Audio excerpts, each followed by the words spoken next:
We're live. All right. How about Turfway that? special time, right? Yeah, I guess it ended up working out sort of the same time for us, but the late instead of the early.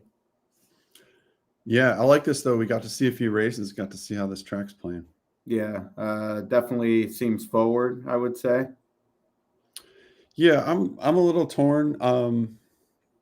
I think horses have been kind of hanging on for dear life on slow paces. The problem is there's really not a lot of pace in this card at all. So um, we may see more of that. And one thing I noticed, it seemed like the inside horses are hanging on. So in the first, well, the one held on for third, he went to the lead, and then in the second, the one went to the lead at 10-1 and just barely did not hang on. Third race, the one won, but he came off it a little bit. And fourth race was the 3, so I don't know, a little bit of inside. Yeah, and I mean they let credit to Yarmarie, but 24 and change, and then 115. So Yeah, like you're supposed to win when you get that kind of trip, but. And the other thing I would say in terms of like, oh, is it speed or not? One thing on my mind in that regard, Mark, is like the fitness level. There's no way 100% of the horses racing tonight are 100% fit. right. So the ones that aren't, I mean, they're just not going to be in the race at all. So you're sort of dealing with a larger subset than usual. I think of horses are going to be non-competitive, and I think when that happens, it just has a nature of looking like the front end is better, Right. when in reality those really are just the only horses running. Yeah, no, I like that theory. I mean, it's hard to get out in the snow and ice. I'm not 100% fit. How about you? Anyone who saw me gasping for air after shoveling my driveway knows the answer to that question. Did you do a live video shoveling your driveway? I actually did not, but I don't know if you've seen it or maybe the kids on social media. I like those videos the like landscapers do, the before and after of the old people's house that needs love or whatever. So similar with the ice. I should have. It was when I was trying to lift the ice that I was picking off. It was Oh yeah, those were like plates. It was like right. it wasn't like quite the 45-pound plate, but it was a good 30-pound. Some of those big. So it was like drywall, but heavier. It's like And I mean, you're not. I guess you're still lifting with your legs a little, but it's in front of you and you're picking at it. Anyway, all that to tie back into Turfway, I gave them a little bit of grace in terms of, some people were wondering how they couldn't be ready in the all weather. Like ice is ice. It has nothing to do with the track. You're just not going to run horses on ice. Yeah, and for those who are from this area, last week we got about 6 inches of snow, and then we got about an inch and a half of ice, it's just sleet just for hours. And so you had the snow, and then you had this just inch or two of ice on top of it. So yeah, we were kind of looking at each other saying it was going to be tough to run last week, but it's great. We've got the carryover coming up, and great to have Turfway back. And I know we're all excited for that, but you got anything in here? Because I like a price. I really liked the 6 on paper. The way this track was playing, I was a little unsure, and the 1 was kind of a B for me, and I kind of moved him to an A just because the way the track's playing, and he's 5-1, so I guess that fits. So I was 6-1 here. All right. I actually thought the 8 merited a look. All right. I will say, just kind of watching the board tonight, other than you referenced the one, was that the second race or the earlier on, that horse was 20-1 and nearly held on. But other than that, it does seem like you have to take a little bit of money, and this one was 5-1 on the line, and is 14-1, and the double and pick 3 odds are much less. So I'm a little concerned that one's that dead. But I'll throw a few bucks on it at that price. Yeah, absolutely. Why not? Cool. Yeah. And I'm excited, like I said, just to kind of keep seeing how this track plays a little bit. There just weren't, the one thing too, you mentioned, fitness, meaning, the track was closed for a few days, and probably other training centers. So horses missed a few days here and there. We do have some scratches, and the rest of the weekend, the cards at Turfway, I think we're averaging over 12 a race. Tonight, it was more like 10.5 before scratches. So, not quite as big a field and not quite as much pace in these races. So I think it just makes them tricky.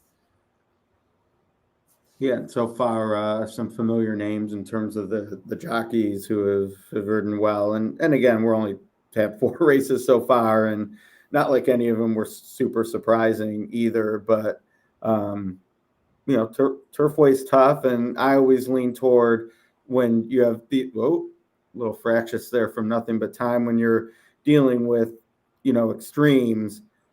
I always gravitate toward the better jockeys are going to be better in extreme situations. So, I was definitely looking at Machado and what's the bug's name? Makata? Yeah, Irving Makata. Yeah. I thought Machado did a great job in the second race coming off the pace. And all right, so good luck everybody here in the 5th. Good day, lady. Good day. I mean, it looks like they're going reasonably fast here, especially compared to the other races.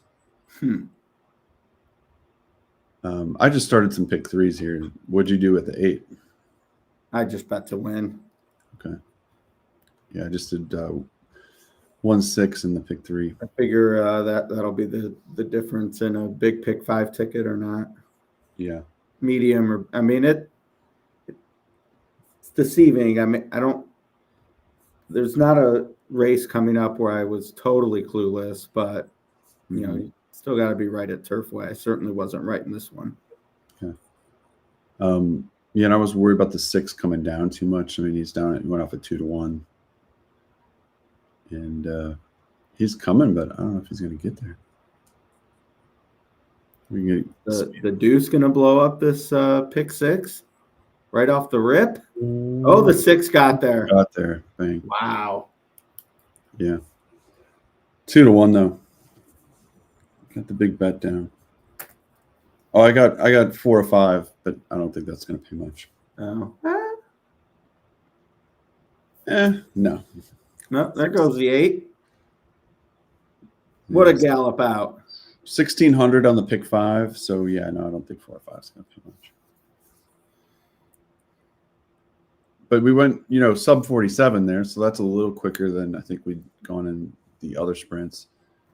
How many sprints? Mancado, right on cue. There you go. Yeah, that's only the second sprint on the card. I thought this was, his one synthetic race in the spring last year was pretty good second. So, I mean, obviously, he was favored, so no surprise there. Well, brass tacks time now at the pick 5. Yeah, and we mentioned, and I see we got on the ticker to for everybody, like and subscribe to the channel so you can get alerted if we're doing stuff. And we emailed out a bet share pick 5 ticket. It was a $240 pick 5, and we can throw it up on the screen. But definitely follow us, and if you're not signed up at Horse Racing Nation, it's totally free, and that way you can get on the email list and get goodies like that.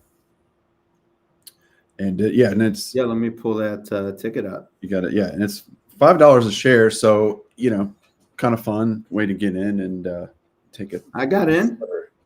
All right, there you go. So you can blame me if we go out. It is sold out, so I won't bother sharing the link. But let me grab show the graphics so people can see the. Oh, here we go. Graphic already.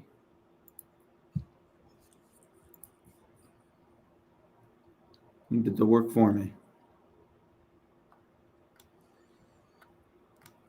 No, I lost my restream. There we go. All right, let me load this in there.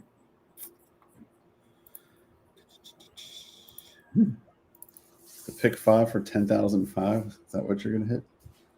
Yep. Excellent. Well, I feel like that's what it needs to pay for me to silence the haters.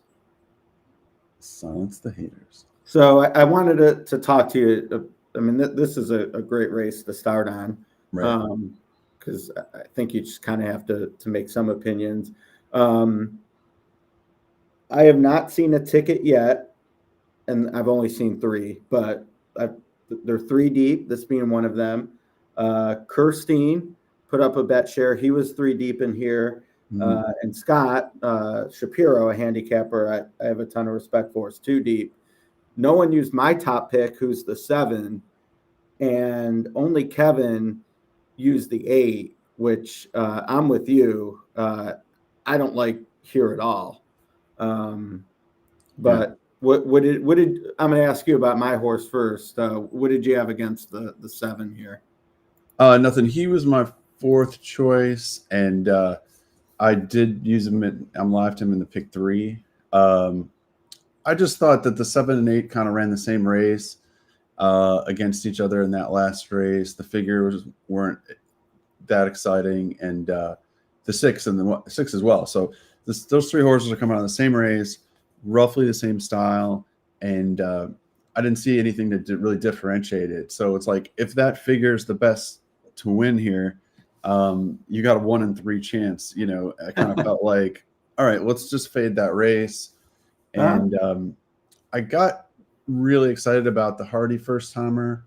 And then I kind of missed the fact, somebody pointed out, he's got a double 7-pound bug up. So maybe not well intended. But I thought this horse had some good works. It looked like he was working with, what was it?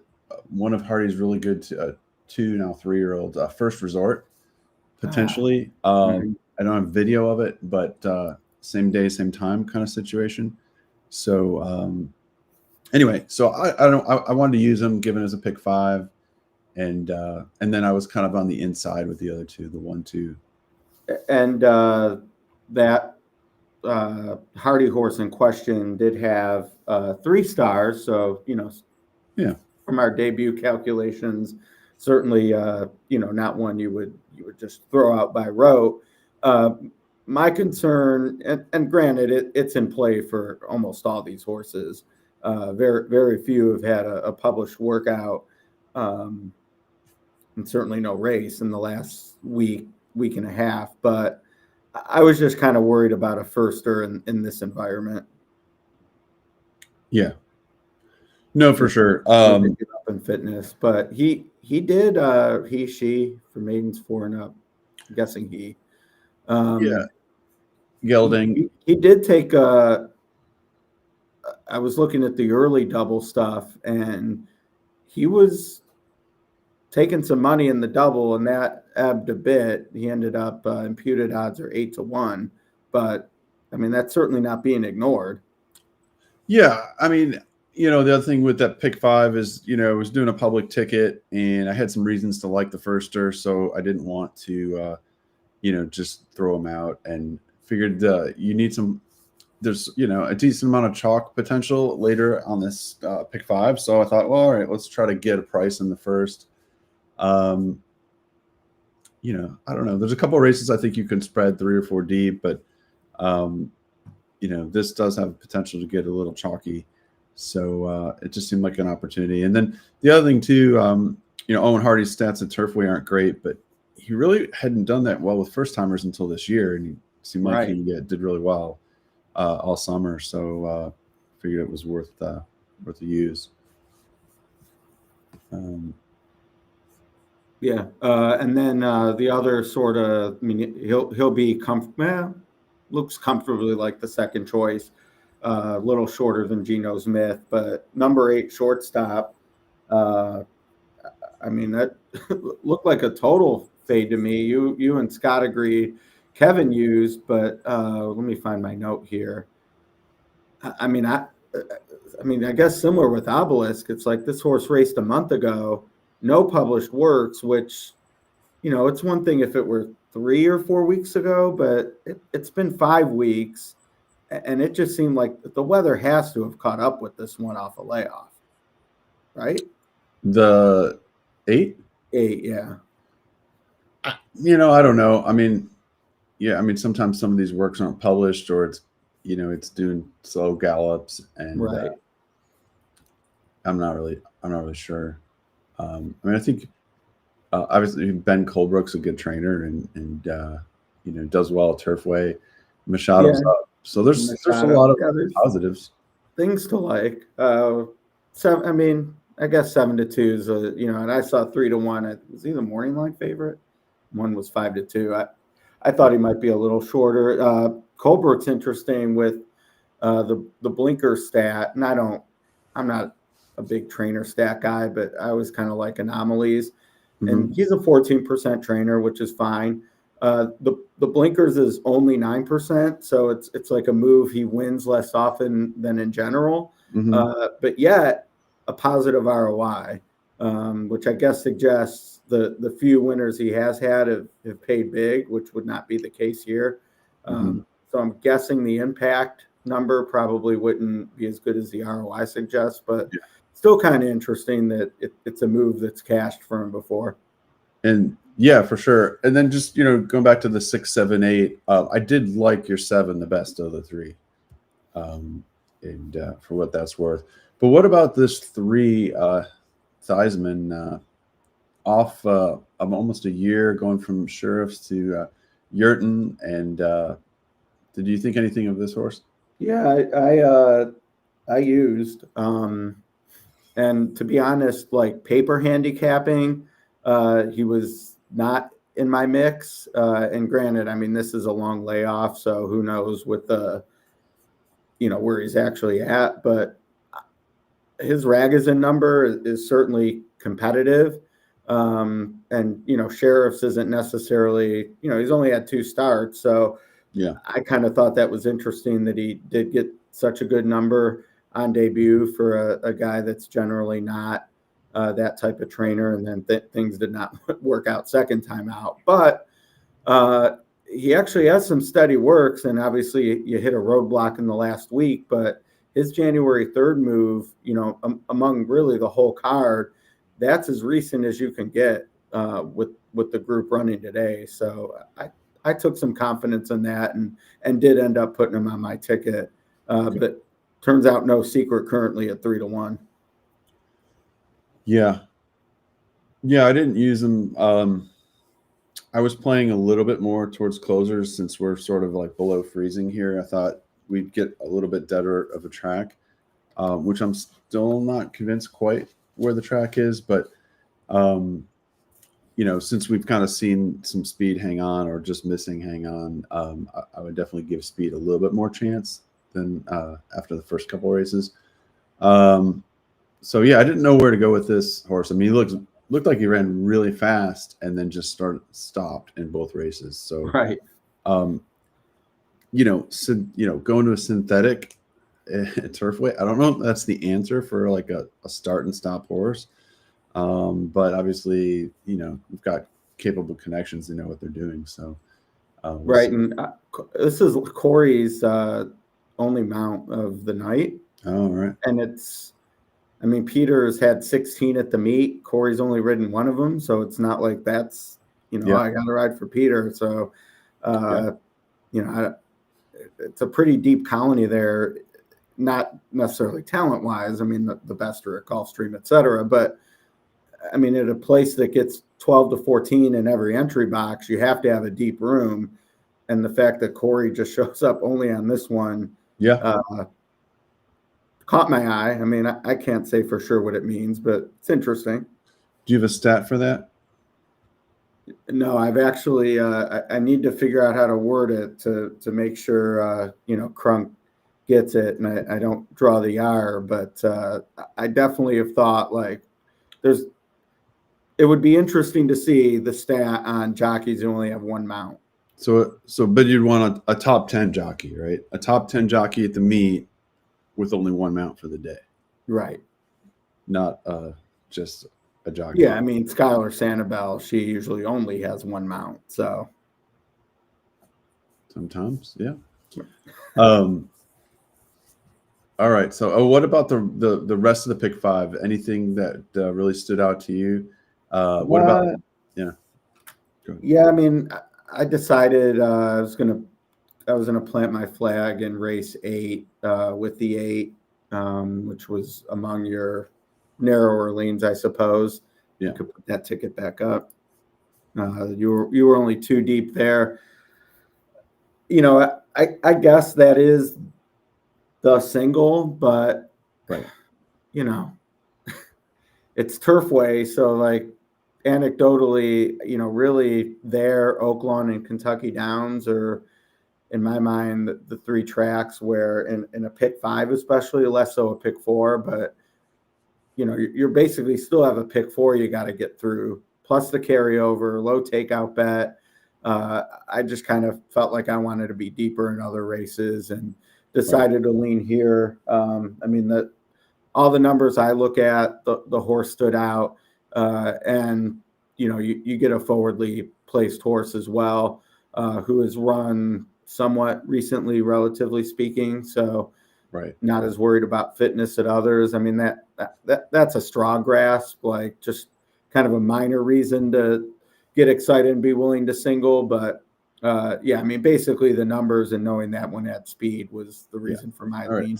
So the 8 in race 8 is your single. Yes. Um, how about race 9? I've got 1, 2, 3, 5 there. I thought this was a race that was potentially a little trappy. I don't know. The 5 does have a lot of speed, and I think it could get bet down. But I just don't like Rip Around.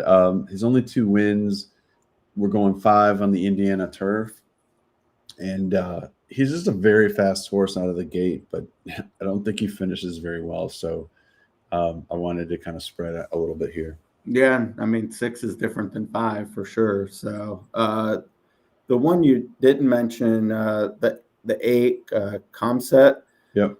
uh, I just the numbers were too competitive for me to leave out, and that would be an example of for me that mare in that race. Yep.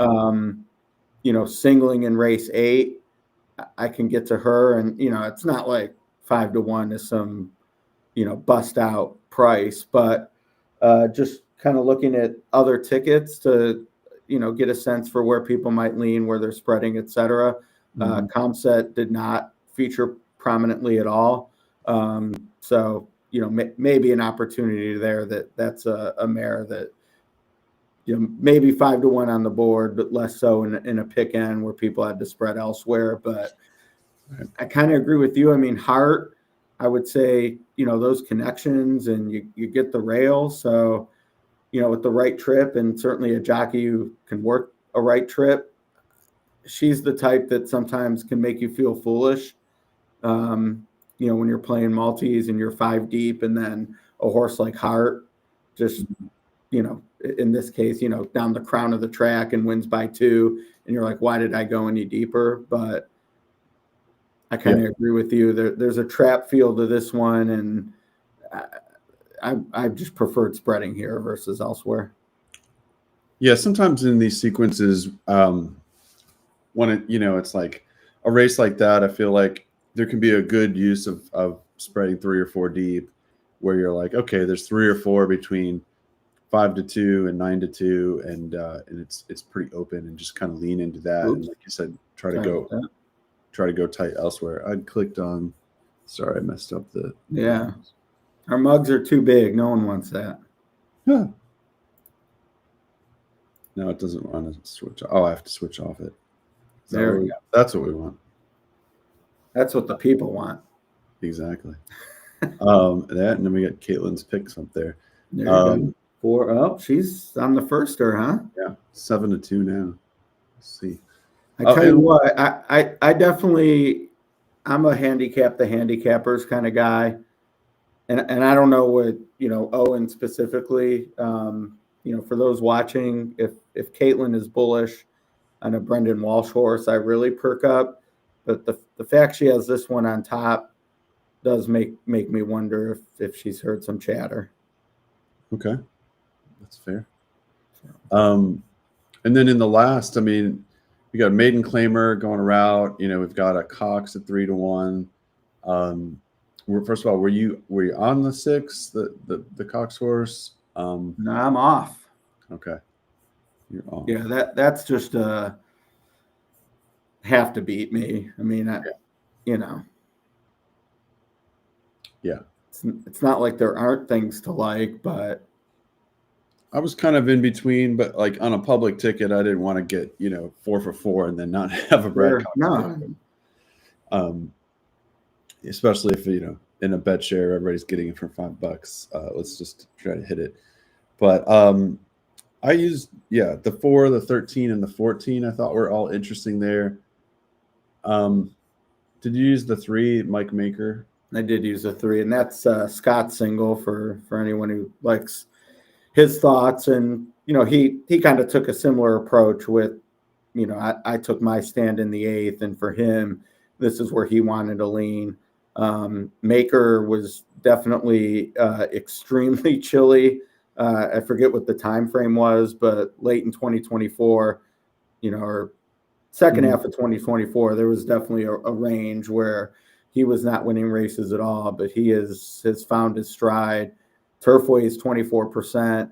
And his win percentage has grown recently everywhere. So I get it, and I did use that last race was he got a 76 brisnet pace rating for that first call, and was pressing the pace. I have to think they go a little quicker here, but he might be capable of that on the drop in class. So we'll see. I use 348. Okay. Yeah, that's where I wanted to spread a little bit. The 3 I used, it was kind of a reluctant use for me. I don't know. Just how good he is. I have that day being down as one of the more forward friendly days. So I don't know how accurate that is. It's just kind of a broad stroke. Well, forward friendly and slowish pace and dropped out of it. So yeah, but he's dropping in class, and Machado's up, so there's a lot to like. So my main plays were 4, 13, and 14, and then I'm like, okay, how much do I want to use the 3 and the 6? But right, they're on that. Yeah, the 4. I mean, we'll see if we get 9-2. The bug. This trainer is, he doesn't start a lot, but I am familiar with him because he does run quite a bit at Horseshoe, and he's a guy I like betting with some confidence at the right price. So I mean, I would think putting him on my ticket. Moncada's pretty well in demand at Turfway, right? I would think. I mean, you're winning 21%, and you get the weight break with it. Right. Until that goes away, which, that's where the rubber meets the road for a lot of jocks, but yeah. Cool. And then in the 7th race, I was like 1, 2, 9, and then maybe the 10 is a B. I thought that race might be a little more formful. But obviously that's 3 or 4 horses there. What do you make? Yeah. Do you have the opposite? I'm in. Yeah. Not quite a win back because I'm only 3 deep in the last leg too. So that's a little hurdle. I'll be disappointed but there's 2 morning line favorites I didn't use either. So all right. Who knows? What do you make of this 4 at 4-1, 7-2? We didn't get to hear what Caitlin had to say, but man, that's action. Yeah. Turfways. And that's this race because the 3 is a big favorite in that. Now, I will say he is only taking money in. He's taking money in it, some money, obviously, but the win pool he has 17%. Exacta in place is 12, 13, and show pool just 8. So maybe it's an all or nothing type. For those who maybe want to put him on top, but 7-2, man. Yeah. And then, of course, they're going for the ward, right? Is that the one? That's the one, yeah. It was only 3-1, but the double odds say he'll maybe go down to 5-2. But I mean that the weather and stuff keeps me away from how I still have concerns, but it like if I were the type of player that only reads the board, although Theismann's 3-1 right now, and he has the layoff and new trainer Yeah. too, and that's serious money. So Yeah. I like the 2 as well in here. Yeah, I mean, we'll have to see Into Mischief, but you got Corrales up. The other thing, the 3 could show a ton of pace, which could present a big problem for a firster like the 4.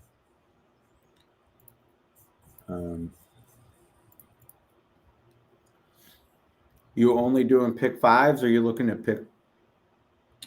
I'm alive in the pick 3. It's the 1, 2, 4, and then a little bit on the 7. So that's All right. I don't know. What's about go time? I can't see the pool because of my mug. I wonder if we can. Pool, I got it here. It is 491. Wow. Yeah. And that's new money. So with the carryover, Robusto. Yeah. All right, I'm gonna pull for the 1, 2. Okay, well, I guess I'll pull for the 2 then. 2, 3, 6, 7 for me. All right.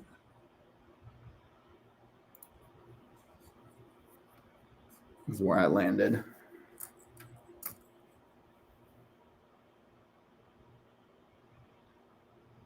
Is that Pegram colors? Yep, sure is. Wow. Remember when he was going to buy Fairgrounds? Yeah. And which horse was that? The 7. Okay. Yeah, there's a bunch of owners in that group there. Yeah, Mark DiDomenico and Mike Pegram. All right, well, good luck, everybody. Well, we got the ward going to the front. Aggressively. Yeah. Long shot's going to make him earn it today. And that's, Walt Rodriguez going right to the front with the 5, huh? I mean, the 1 against the 5. Capper for the 7. This should set up for something.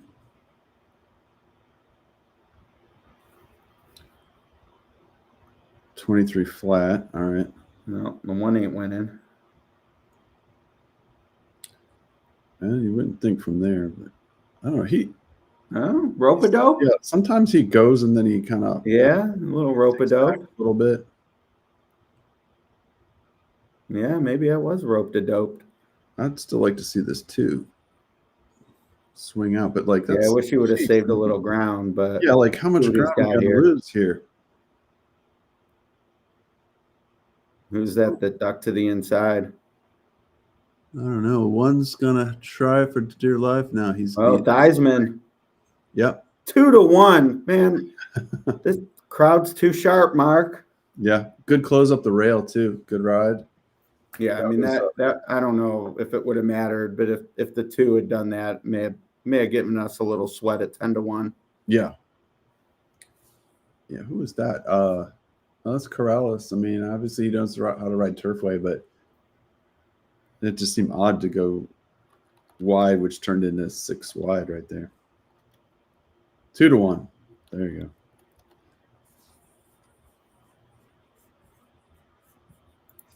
Well, not a big price, but if you had him, you're alive. You're incredible. Alive. He was 5-1 double odds, 5-2 pick 3 odds. So definitely showed in the pool with the bigger takeout and thus rebate. That's still, what was our projected? Wow, the pool went up to 1.2 million. Our projected, well, I mean, it's not gonna. I don't know if it would. It's 3-1. What was Or that? no, our projected odds were 5-1. With a fair a odds. little closer than the Yeah.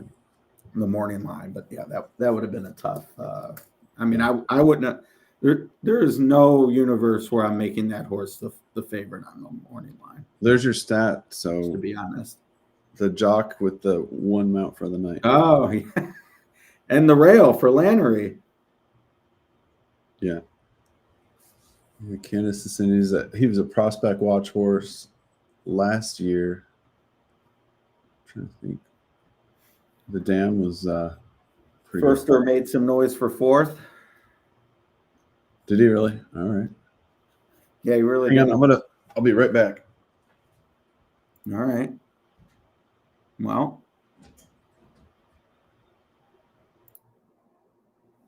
wait till Mark. Oh, I didn't mean to do that. I'll keep you guys company though. Prospect Watch last February. Yes, if it's a good opportunity to plug all our content, but certainly Prospect Watch. If you have not signed up, I mean, obviously we want you to like and subscribe and follow on whatever social you're using for this, but we have an email newsletter as well. I tweeted out the link yesterday. I'm sure Candace can share again. But get notified of all sorts of good stuff. We had some breaking news today. Ron Flatter was Johnny on the spot with the Florida situation, and you get all that good stuff and links to your email. We had the bet share, which unfortunately, actually all three tickets that I looked at, well, mine is alive. All right. The three I looked at, a couple bet shares and someone else's, they're all toast. I don't think this horse was 2-1 in the pick 5. I mean, that maybe 3-1, but I mean that's still 3-1's better than 2.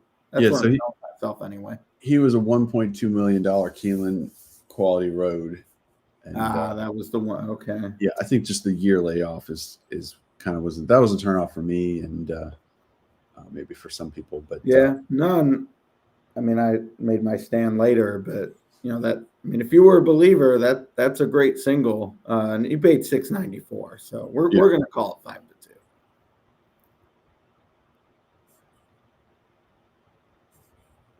5-2. Okay. How about that holster hanging on though? Yeah. Wow. After that duel, that's right. Something. Yeah. And the one comes back barely, for second. Yeah, it's pretty interesting. So that makes the track look more and more forward. And then went quicker there. Well, I was right about the common race of the 6, 7, 8, just tossing all those. But even doing that and not using the 5, I wasn't able to get there with the others. But yeah, I mean, Turfway is so tough. If you're out of the pick 5 or just on a regular night, I would say just try playing the doubles and the pick 3s because they just pay so well. If you can connect on some of these pick 3s, the last pick 3 paid $150 for $1. I mean, it was not any great prices. Right. This one's pretty decent too.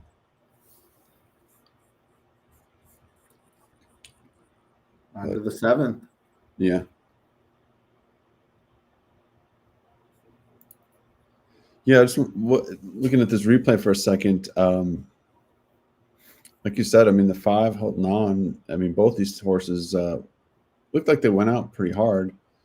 I don't know. I guess the 1, he's got some horse there. He's not pushing crazy. Yeah, I mean, maybe he thought the 5 was going to drop out or. I mean, it was probably the right call to take the 1 back because he had some horse to kind of get back in the race. Right. I mean, really, he held all these off. The 3 came from. Right. Yeah. I mean, all the ones surrounding him now were nowhere. I mean, the 8 looked like a good thing here. The 2 swung out. Yeah, the 3 just cruised. Look at this. He's just waiting for a spot, and Yeah. then that was it. But all these other horses had been engaged the whole time. He just kind And of then there's the 4 on the. I mean that's a I guess it'll be 4 to 5 next time. Yeah. Kind of taking some money here, but clearly had some run, some talent there. Yeah, look good. All right, now we're on to 8,000 claimers. And a pick 4. Yeah.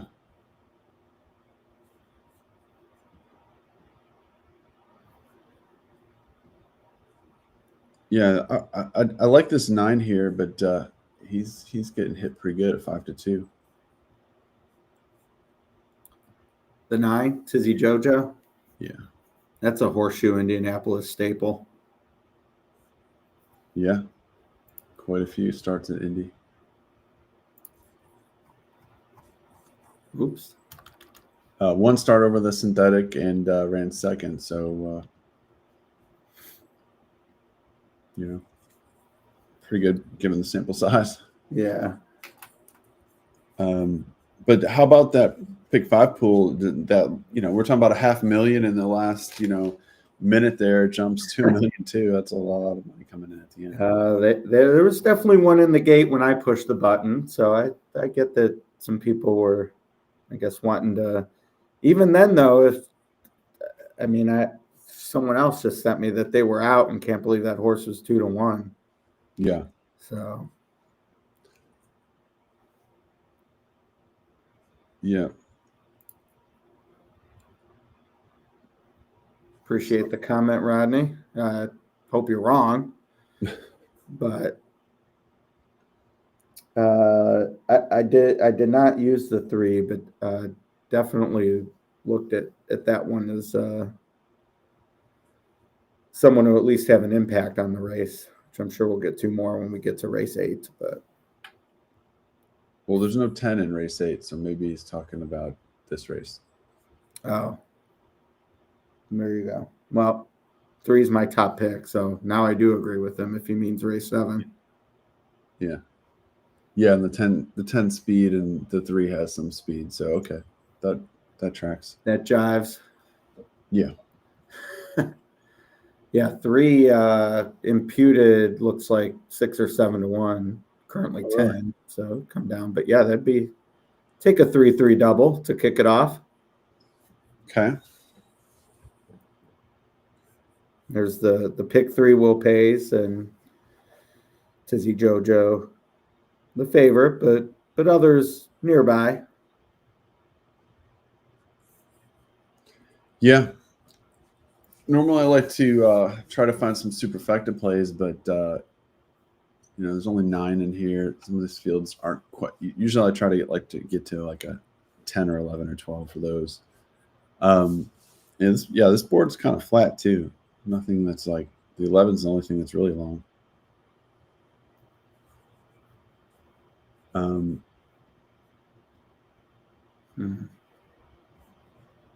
Yeah, I was mostly on the 1, 9, or the 2. But again, the way this track's playing, I don't know if I would want the 2 to close, and the 1 kind of a closer as well. I don't know. Well, I mean, the last winner just closed, but I think he was much the best. Plus rail pass. Yeah, that helps. Plus, they went a little quicker than they have. Yeah, Rodney's talking about race 7, he said. You sniffed it out. Yeah. Well, all right. So I want your take on this. I did a quick snag it. So oops. We'll see if hopefully it shows up okay. I didn't size it or anything.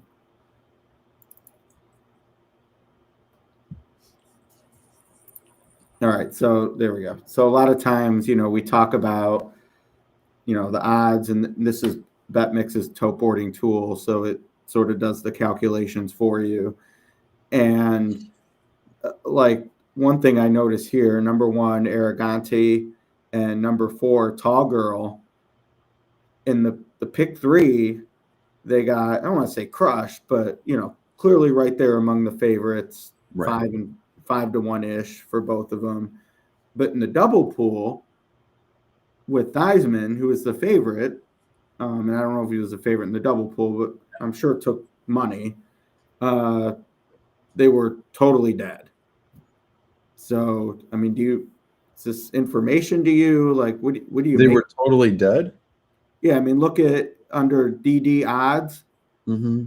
That's Oh, the double odds, like, based on how they were bet with the winner, Theismann. So yeah. 13 to 1 and 14 to 1. Whereas in the pick three, they're paying basically 5 to 1 each. Well, I mean, I think it's because the 9. Look at the odds on the 9. Right. $1.25. So whoever's playing the 3 hammered the 9, that combination. So like, what is that paying? Yeah, they don't actually show the will It's pay. paying $7.67. So For $1 or $2? for $1. So you're Okay. talking about A $7 win. Yeah, I mean, basically you're getting like 1 to 6 to 5 on that. So yeah, so basically that skewed everything. So got it. it was interesting find, but then we kind of, like you said, we kind of sniffed it out there. It's some crazy money, and well, whoever was smart on the last race, they like the 9. So Maybe they're smart here. I mean, I thought Urban the Cowgirl is my top pick, but I mean, I think Tall Girl. I mean, she wouldn't shock me here. Yeah, I mean, what you're thinking there? Like, I mean, the synthetic routes, I don't really like at all. She's got 2, sprints at Turfway in January last year. Those are all right, but they're pretty low, pretty cheap. Her win, Yeah, I was mean, pretty cheap she'll have race. to come from off the screen. I mean, I do like Yarn Marie. I always see her as a positive, and Yeah. the money doesn't seem to flow. And I thought Randy Klopp's one of the guys, certainly in Indiana. So it's not like, I don't want to hasten to call it a positive trainer change, but I mean, Danner has solid claim numbers, and I just again, it's sort of, the essence of gambling. You just kind of have an idea and go with it at the right price. But Yeah. I like the thought that this one is run basically within the last 12 days. So to me, that's just more fit than looking at a horse whose last work was January 3rd. This one actually ran January 3rd. Right. Okay. Yeah, I like it.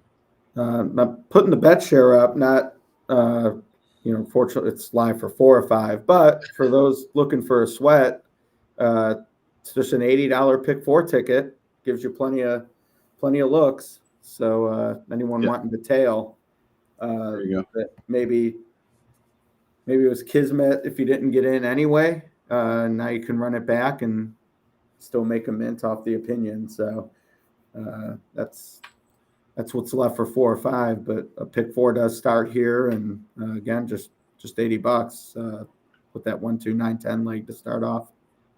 What where were you on the 10 in this race? I was definitely concerned. I downgraded based on being the morning line favorite,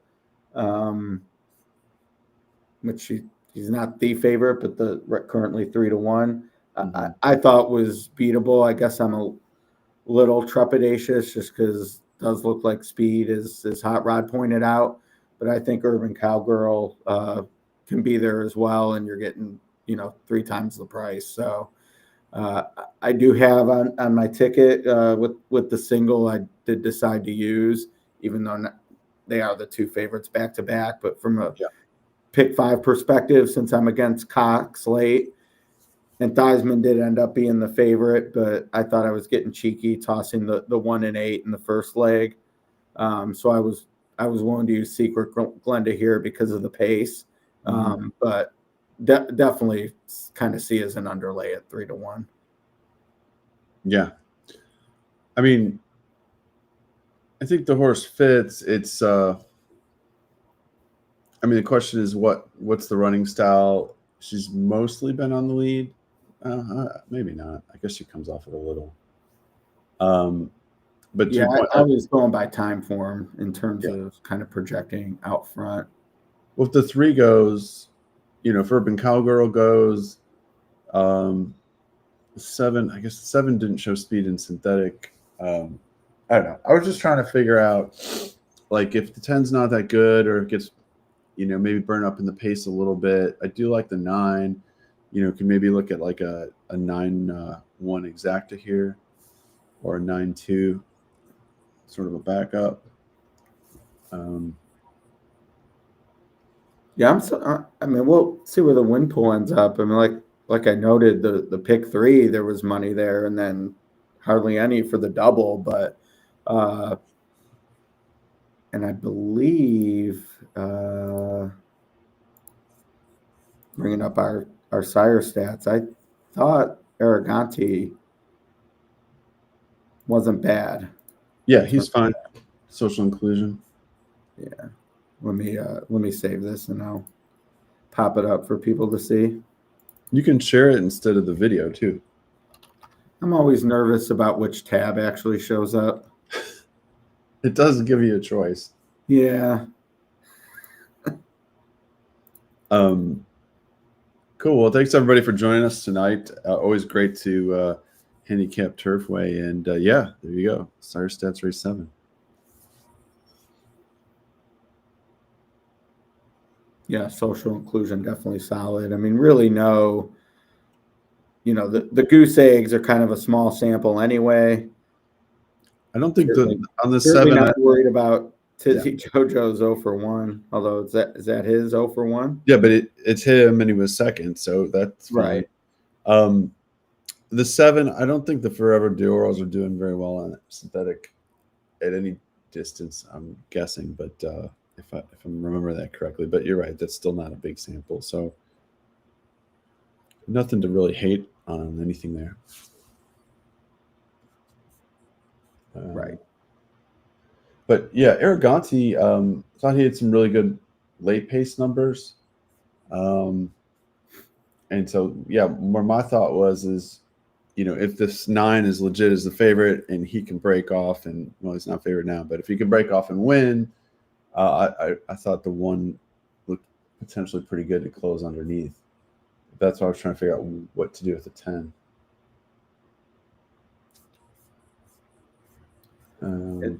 Yeah. I mean, the other thing is, with talking about supers or tries. I mean, with me liking Tall Girl, getting Secret Glenda in there with her wouldn't be the end of the world, certainly. But I mean, right now I'm kind of thinking about being greedy and I mean, the inside 4 horses all between 6 and 12 to 1. Yeah, that's kind of catching my eye. Sure. And then do what? Yeah, I hate to be a square, but box the 4 of them for $12. For trifecta? No, I would look to, I would play the exacta. Okay. I mean, let's see here. The shortest one is 52 to 1. Oh, yeah. That's pretty solid. So, all right. Yeah, I don't hate it. So, I lied. I'm trying to think about a superfecta here. What do you think about the 11 at 28 to 1? Anything?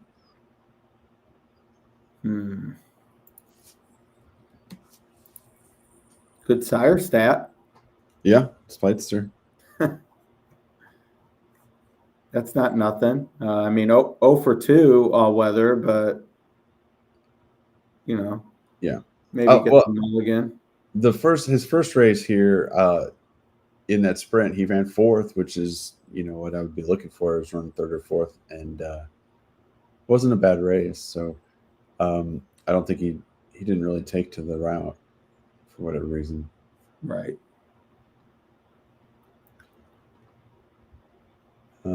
But I think, this is like, that's 11. That's the kind of horse I like to play for for tries and supers like in third or fourth because it doesn't look good enough to win or hit the exacta. So you don't even have to really worry about that. Right. But if you compare that horse to like let's say Tall Girl, I mean I don't think they're really much different. I mean clearly Tall Girl is more in the race and I think has a shot. Things go right. Difference of 12-1 versus 28-1. But if you're just talking about clunking up for third or fourth, I don't think it has. I think it has just as a good shot as the 4. And Sure. you got a 9-horse field. I don't like the 6 or 7 at all. I think they're. I don't know. I just kind of feel like tosses, but The 6 or yeah. I mean, and Urban Cowgirl looks I'm fine. shocked to see they're 6-1. The what? I'm shocked to see they're 6-1. Yeah. Well, let's see again. Let's see what the will pays are. Well, the doubles all skewed because of the 9. Yeah, I mean they're pretty long. I mean, in the pick 3s, Yes, they're long in the multi pools for sure. 11's like $1,000,000 to 1 in the pick 3. It's 81-1. is that what it is? Yeah. So.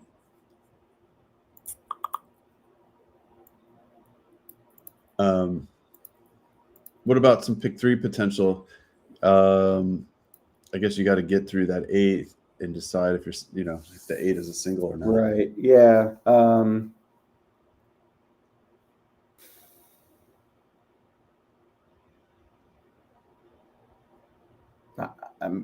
I mean, in this case, I'm kind of good standing pat. I mean, the pick 3 does, I guess, give me a little hedge against the 8, who I haven't checked the double pools yet. Yeah, check those double pools. But in 44%, so we're at was that even money 4 to 5 territory? Yeah. The thing with being like in the 8 in my case is my kind of strong opinion the rest of the way in terms of where to zig is tossing the cocks in the last. Right. So if I play a pick 3, I'm sort of missing out on that. But at the same time, having said that, like in this race, I don't think the 2 horses who are clearly going to be the top 2 choices when all is said and done, the 9 and 10. Right. Like I could see wanting to take a shot. So, I mean, heck, even a 1, 2, 3, 4 with 8, that might Tizzy for whatever reason, people like Tizzy JoJo are in the double pool, which they certainly were races 6 to 7. Yeah, maybe that's a chance. Yeah, I'm gonna try pick 3 with the 1 and the 2 to the 8 to the 1, 2, 3, 5, and I hear you about tossing the cocks in the last. I may just do a really small pick 4 because they're both cheap, but I also like to. Sometimes with the pick 3s, just kind of keep it simple. Don't get as greedy, especially going into like a wide open maiden claimer in the last. You'd hate to be alive and then come out of that with nothing. Right. Well, if you're alive to the last, you'll for sure get 4 or 5. Oh no, I meant in the doing a pick 3 here. Oh, gotcha. 4. And I think what I'll probably do is just split the funds and just do a little bit one of each, probably with more money in the pick 3. Single number 1 Hearted in the 9th. Yeah, that horse looks all right. Yeah, like I said, that's sort of the one to me that in this sequence can really like, oh, why did I have to be deep there? Yeah. And as you've noted, the inside has been good, and even from off the pace last race, we saw Corey get that trip. So, yeah, I mean, I would say I definitely like the one from that bunch more than anything. The most of the 1, 2, 3, 5.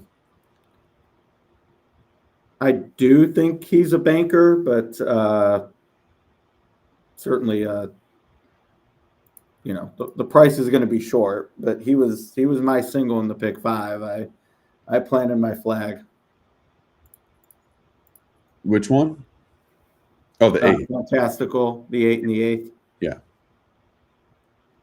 All right, we're going in the gate here. Good luck, everybody.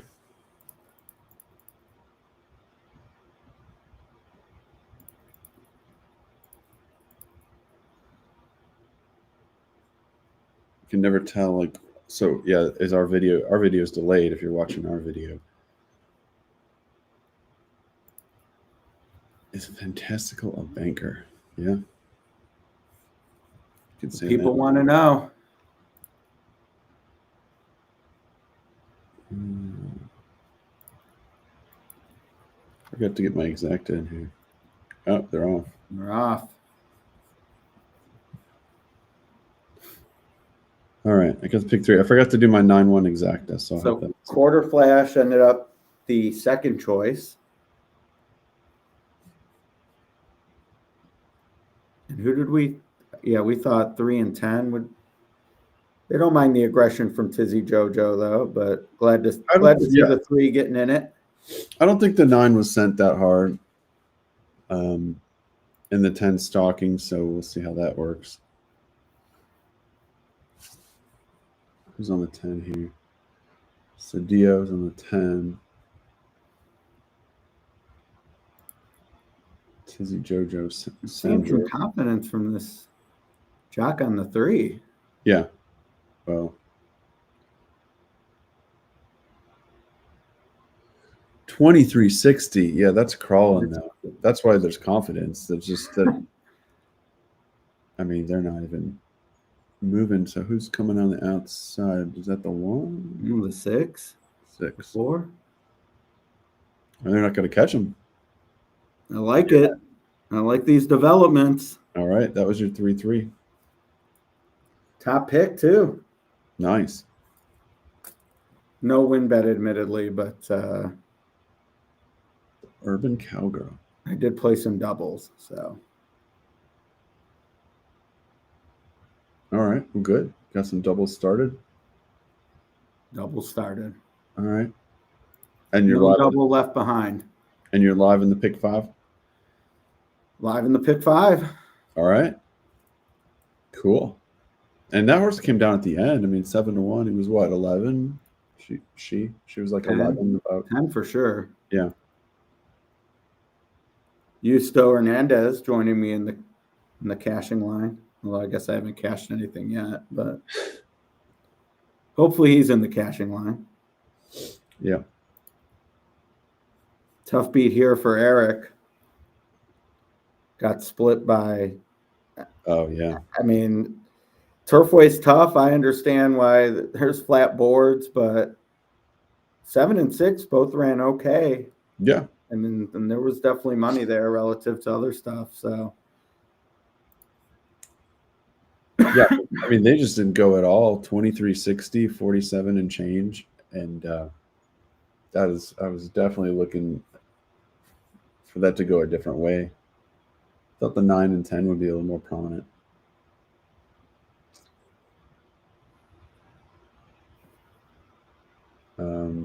Yeah, I mean, was that a change of tactics on the 10, or did you decide to try to stop? You saw the 9 go? The 10 didn't really show that much speed on synthetic. You know, that was the tricky one. It had 4 races in Turfway last year as a 2-year-old and really early in the 3-year-old season. And then the horse kind of improved and showed a lot of speed this summer and fall at Indy and Churchill and elsewhere. So, yeah, I think it was a change in tactics on the 10 to take off a little bit. And the 9, you know, probably could have gone either way. But, yeah, the 9 stalked a couple links off it.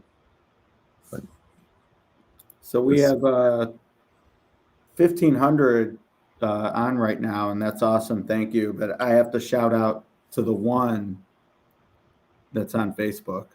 Oh, excellent. So X and YouTube doing the heavy lifting, but to the 1 person watching on Facebook, thank you to everyone. But yeah, you've not gone unnoticed. And what you're referencing is the software we're using. It says that we've got a little over 1,500 concurrent viewers. Some are on YouTube, some are on the X, and so it adds it all up for us. So you may not see that number on whatever channel you're on. But yeah, I appreciate everybody joining us, and keep the good comments going, and keep picking some winners in the chat. Yeah, KK, he tried to beat the 8 in this race, and the 7 was one of those that he used, and I didn't mind. Yeah. If I had singled elsewhere, it would absolutely have been on my ticket. But yeah, I would agree.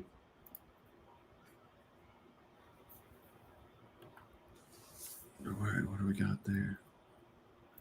Oh, there's a middle pick for? Is that what that is? $600.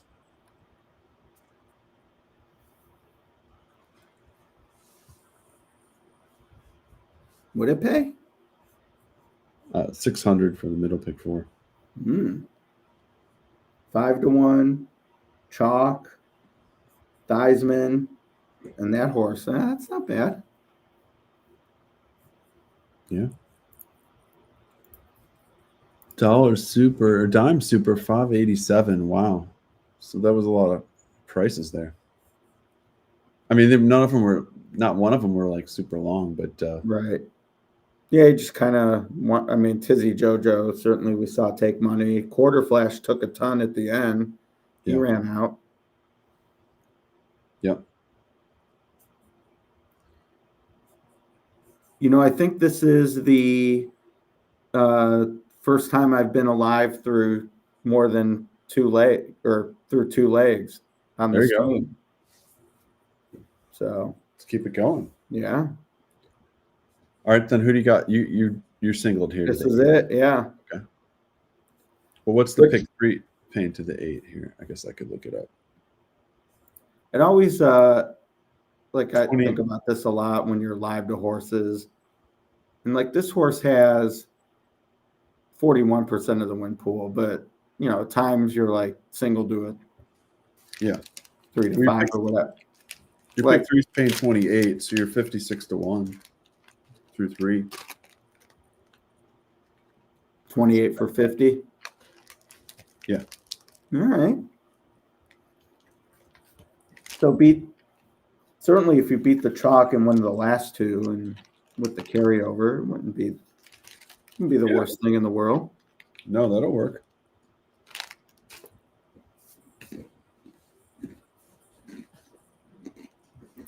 No, we got fighting words. Uh-oh. Will Park telling Rodney to save his money.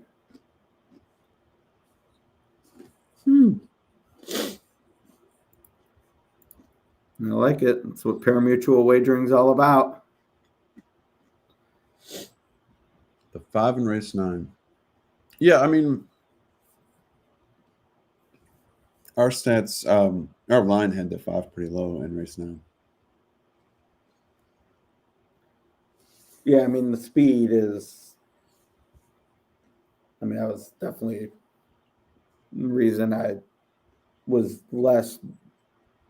I mean, I was considering Hart is a lean, or ABC in it with only co-lean with the 8 here, and yeah, the 5 speed definitely was something I was like, well, if he ends up alone, he's going to win, and if someone tries to go with him, that sure sets up for Hart, but sets up for a few others too. So right. Yeah, like you said, the 8 Comset, and I thought that 3 was a little interesting. To your point, if there's a setup, because it's basically been closing into non-setups. Right. Yeah, we got some 3s. B Jersey, that's some good stats on the synthetic, right? Yeah, that whole race that was incredible. I don't know if you look at the rate, like it's definitely a synthetic sire paradise. The 9th. All right, I'm looking it up. Yeah. Wow. Well, B jersey's 31% on synthetic. That's tough to top. That's Bolt amazing. Bolt to Oro 20, basically 23%. Pretty strong as well. Last pick 3 of the night. Yeah, it's going fast.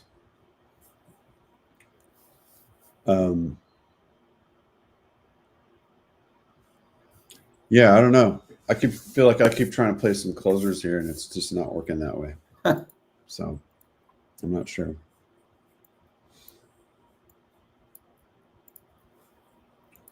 Need Mahoning for the collapse track. Really? I thought that track was all speed. But you're the expert. It's definitely like you don't make a middle move or like try to grind away mid pack. You're either running them off their feet or coming down the crown. Yeah. What are some of these other? So really, after the 2 and 8, if you survive here in the pick 5, you like your chances. Mm-hmm. I'm writing these down.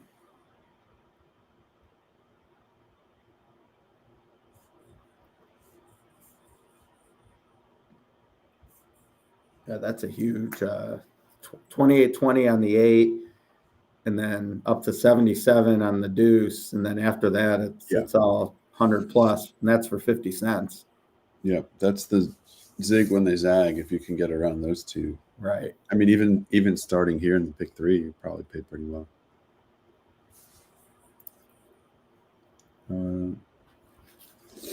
Yeah, I think I could use 4, 6, 7 a little here in the pick 3. Oh, it's like a backup to your pick 5. Yeah.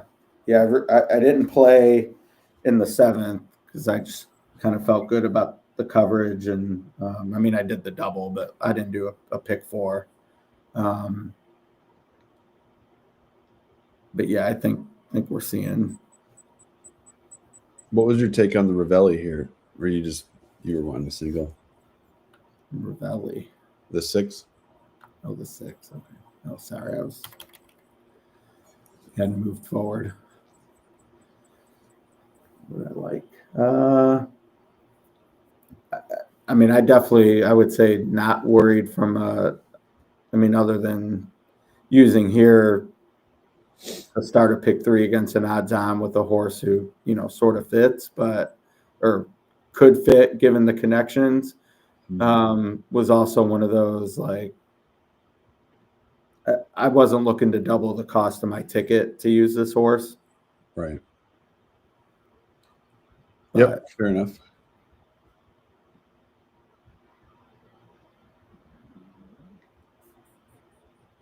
But it's been a good night for regally bred, expensive horses at the sale. So coming in off layoffs with a trainer change.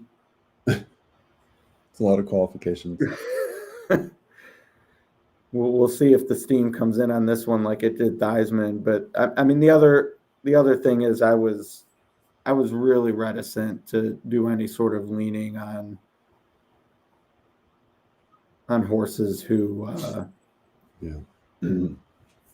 with the layoff, and this one in particular hadn't worked as recent as Theismann. So, but I mean, Fantastical only has the race since December 27th. But again, I see the more recent race is a much, to me, that means a lot more than the workout. Yeah. The doubles. You're not looking at the super pool here. No. No, not with 7 horses. One thing I've definitely seen in the super is the favorite. If you're on the favorite, it's not even worth playing, right? Because when the favorite wins, people just single the favorite on top, and it just destroys the price. Either that or the computers do. Yeah, I'm still trying to make a case for the 3 in the next, but I don't know. So In if you, the 9th? yeah, if you Oh, start the double here with the 8, and then you go to the 1 or 5, they're paying nothing. It's $6.0770. So if you use the 8, you kind of have to get around heart or rip around. So they're not using ComSet? No, $18. All right. I mean, that was 18 to 1. that was sort of the I mean, when I was like, okay, what do I gain by singling? That was sort of a horse I targeted that I wouldn't be able to use otherwise. So glad it has I mean, that I don't want to say the worst, but I mean, it's a better, like when you look ahead and think, oh, I have an opinion here, and whether it's a separator or at least against the favorite, and then your supposed cagey opinion opens up, and clearly you're not alone. It's a deflating feeling. Yeah. Well, I think you're in good shape. I mean, you're going to need another price, obviously, and you're going to need to get away from that Cox horse in the last, which I think you used anyway. Right. Yeah, I didn't even use it. So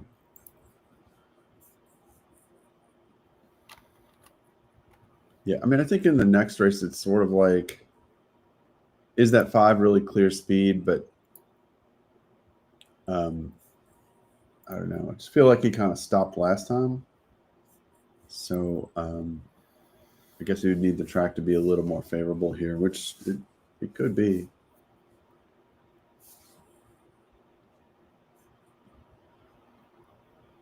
Will and Rodney going at it. Uh-oh. Respectfully, though.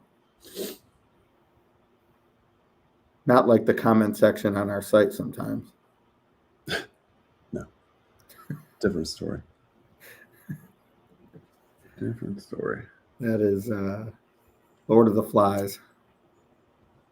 Well, so, I mean, obviously getting through the sequence is one thing, and feel like, I mean, stating the obvious, but, getting the price in the last is sort of the key, or figuring the last out.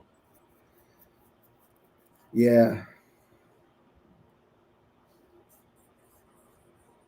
Yeah, I'm sure I'll get there and see the Will Pays and be like, oh, I wish I had more coverage, but yeah, I got to get there first. Who do you have Caitlin agrees with me. What's that? Caitlin agrees with me. Oh, yeah. Who do you have in the last? 3, 4, 8. Okay. I like the 4, most of those 3. But, yeah. But again, I've been trying to play closers that haven't really got there. I mean, the 14 I thought was interesting from a pace perspective. Yes, and you get the draw-in boost. Mm-hmm. You got Corrales and first-time Lasix. I guess a lot of these are first-time Lasix because they're 3. Can you run the show while I get a refill? I can. Sweet. So, all right, 9 minutes to race 8, and I think with the 8 at 3 to 5 here, the question for a lot of people is going forward: is this a single or not? I mean, I think the way the track's playing now, you almost have to look at it as a single, and that's why we were talking about some of the prices or potential prices in the next couple. The doubles to the 1 and 5 from the 8 are just getting crushed, so there's not a lot of value there. But then if you want to look at a pick 3, you still got some potential for some prices in the last. I like this 14 Shane Falco on the outside with Corrales up and horses stretching from synthetic sprint to a route, and it just seemed like there just wasn't a lot of pace in here in this last race, so that might be an opportunity to kind of shake free. The 3's got some pace. Mike Maker horse didn't get it done last time, kind of stalked in second and then just kind of collapsed, but takes a drop in class and gets Machado up, so he can the 3 can factor as well. I thought the 4 Ed mentioned thought he was a nice closer in the last Train and Trust. Brad Cox is a second-time starter, going from Churchill Maiden Special, 120,000, all the way down to Maiden 30 at Turfway.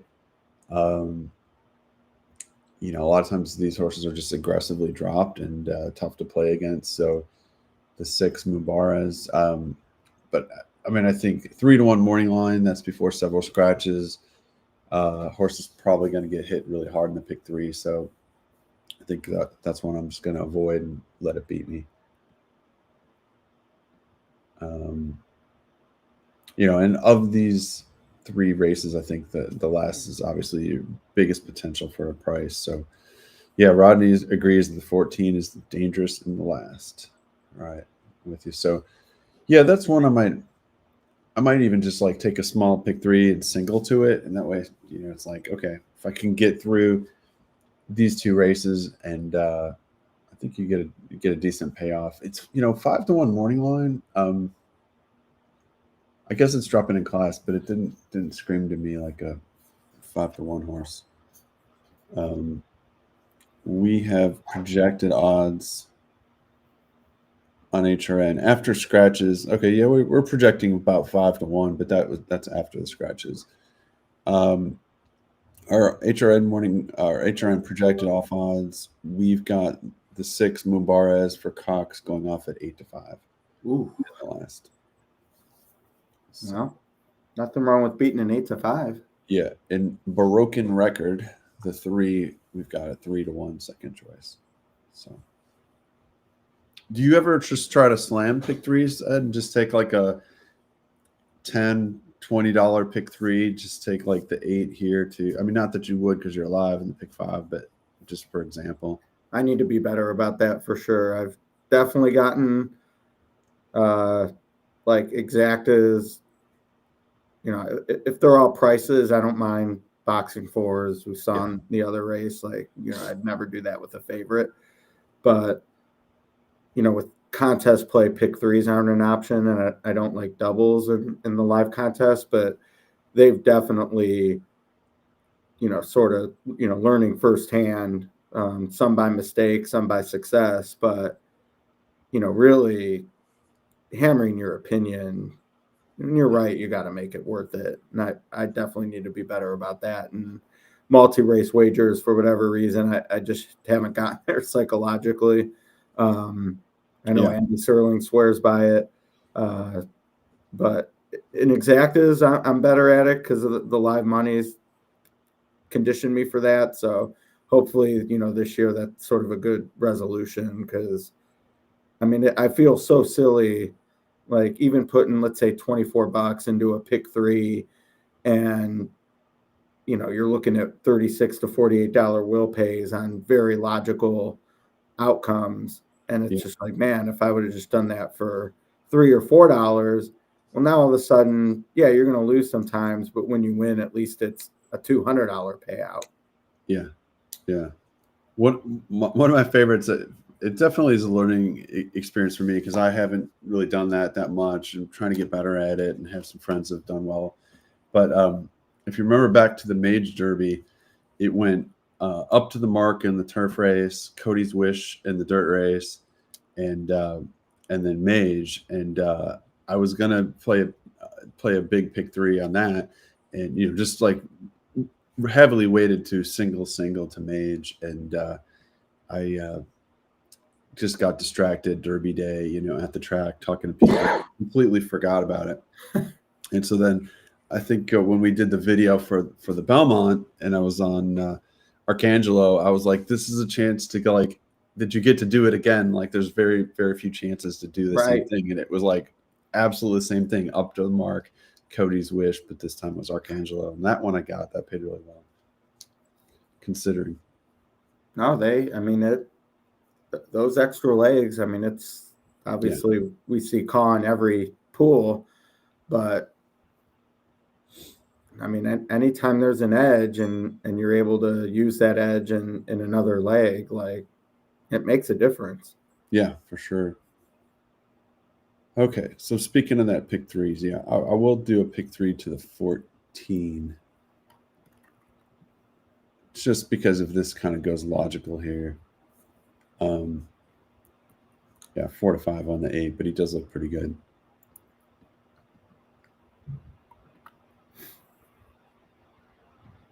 Yeah, horse to beat. But Yeah, it's Turfway. it's Turfway. Yeah. Yeah, I mean, a lot can happen.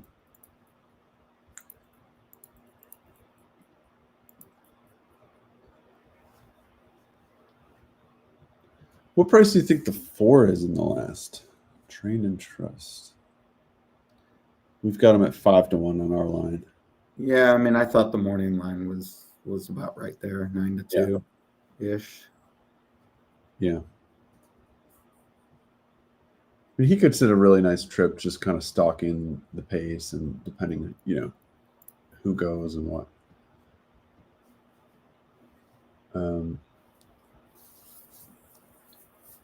Yeah.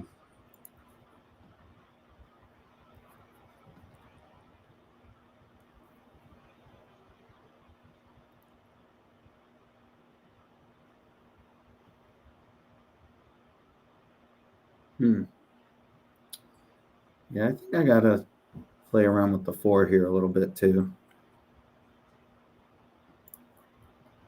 In this race? Yeah. All right.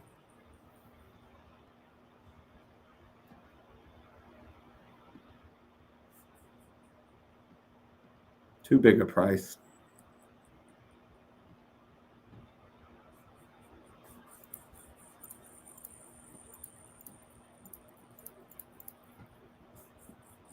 Oops. The 4 horse, 457. All right. Yeah, just show speed. Oh, that's the 1.25 deal. I don't. Yeah. Yeah, those. I mean, yeah.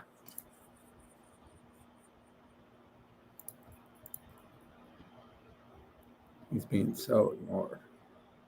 Yeah. You know my opinion on the 1.25 races, right? Bad bets next out. Almost all the figures are just Oh, guesses. yeah. And usually speed does well in those. So you can kind of sometimes fade it. So, but I mean, I hear you. 23-1 kind of makes up for everything at that point.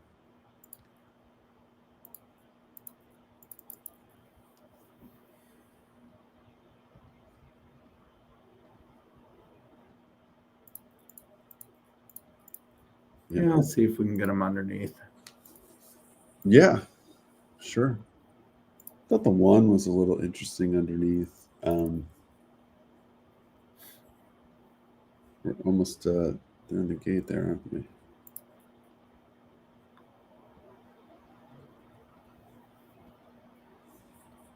Oh, we got something in. All right. All right. Well, good luck, everybody. No, hopped at the start. Who did? The 4? 4. Well, there's the 8. Doesn't look like he's under duress, but he is not going to clear. That's a little dicey. Mm-hmm. For 7-5. Yeah. But 3-5 3-5. shot. Oh, that was quite the change, wasn't it? I never saw 7-5. Okay. Was that? Oh, I'm looking at something that didn't update. My bad. All right. Yeah. We've got too many screens up. That's why I came into the office to screen it up. But yeah. All right. So he's got the stalking trip there in Bashiza sitting in 3rd. I mean, this 1 is not a bad horse. We can't let him go coast forever. no, I mean, I'm 24, almost 25, 49. But I think the bill is coming due here. The bill is coming due. I like that. I would love an 8-1. I played that. But yeah, the 1's kind of a little toasty. Where's my 4? Can I get a big close here? Not big enough. 8-1's looking good though. Yeah, I'll take it if I can hold on. I mean, it's not going to be huge, but once. Oh, Nope. Third. 831. Somebody got in there. Yeah. Two big prices underneath. Well, we'll put your superfecta thought to the test. Oh yeah, that won't pay anything. No, it's a 7-horse field. First of all, and there's 3 to 5 on top.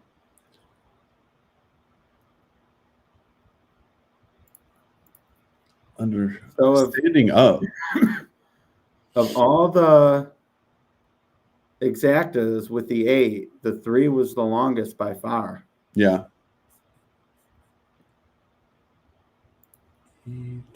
28 to 1. Yeah. And then the 4 was the second longest. I don't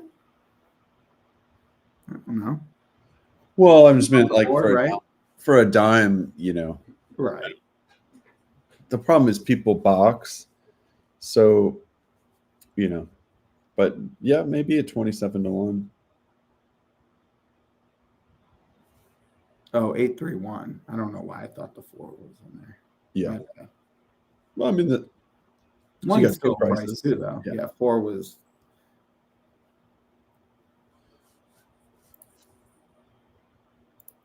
A man's word is bond. He got 8 to 11, but 2,000 pounds on it. Nice. That's the banker for you. That's the banker. Here, I'll put that on.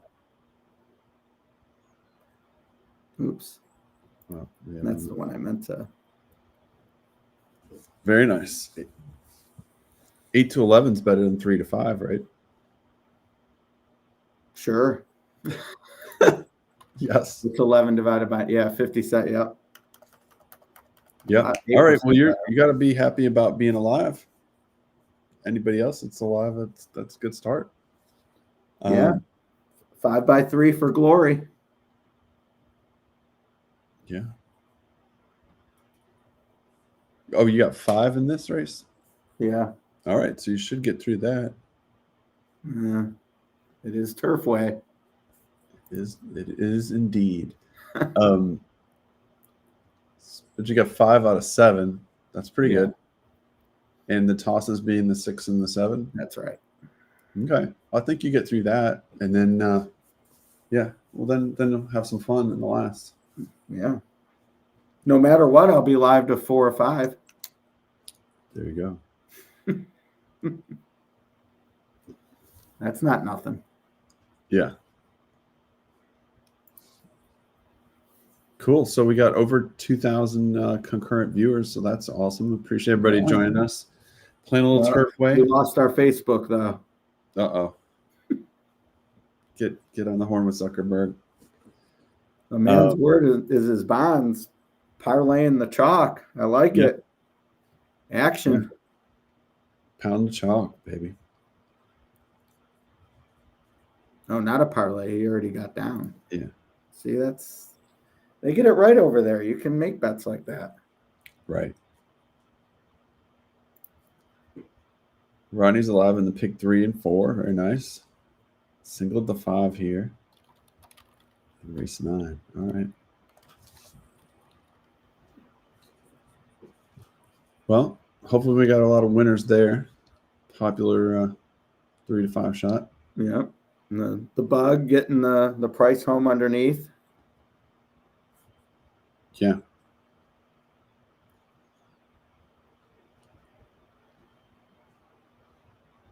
Trifecta, $80. What we got for the super? Oh, okay, that's pretty good. $70. That's a lot more than I thought. Yeah, I guess going price really helped. Gold medal Anna.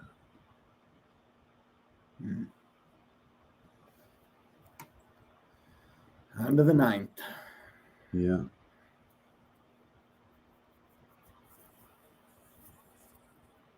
Yeah, Heart 2 to 1-ish. Rip around 3 to 1-ish. Sickle Dance 7 to 2, based on the multis. So 2 or 8 would be my my best case scenario for sure. Yeah.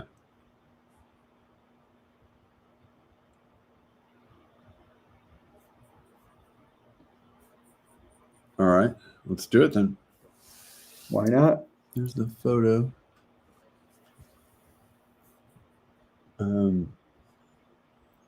Just want to look ahead to tomorrow.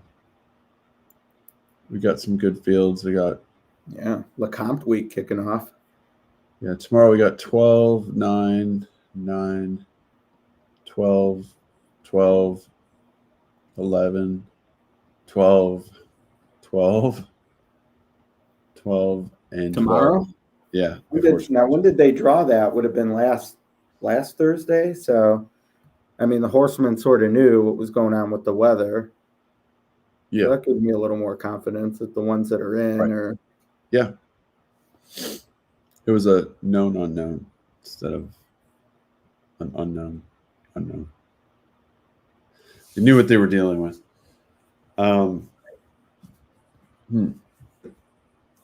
Well, here that one almost held on, but I think they went average pace in there. It wasn't too slow.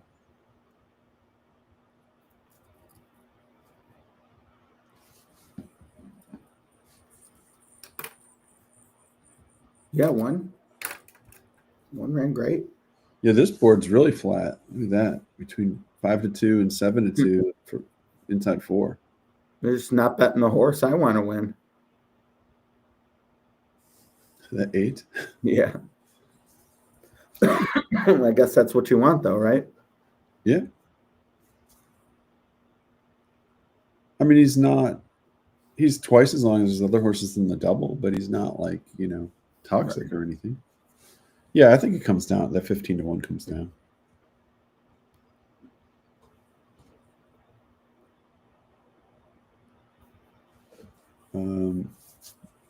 All right. Yeah. What else? So we got LeCompte. We got some big races this weekend. How's the LeCompte card look? Pretty good.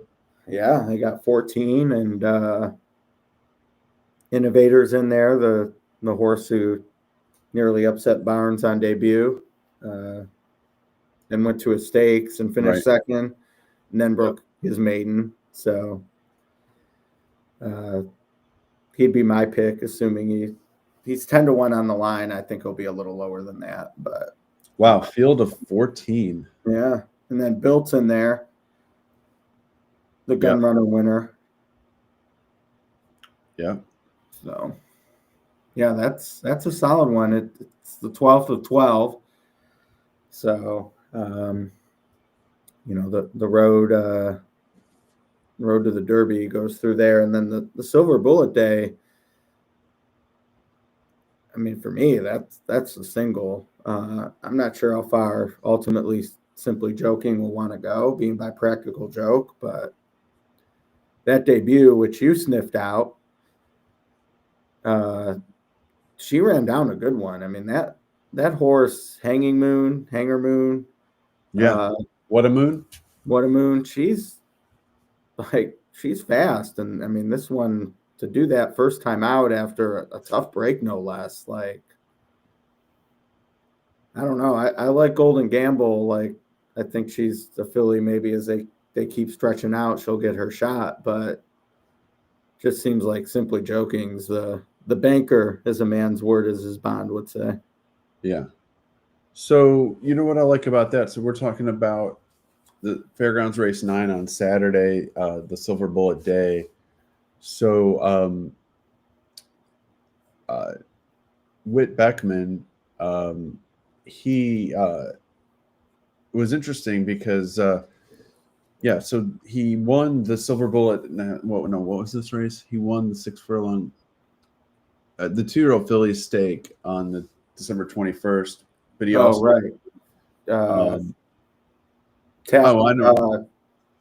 Untappable. Yeah, he won the Untappable. That's right. So he had this Simply Joking horse debuted in $100,000 stake and won as a first timer, and so that was the one I was on, and but then he took the other horse, Her Laugh, and he won the Untappable with another filly, and beat Golden Gamble.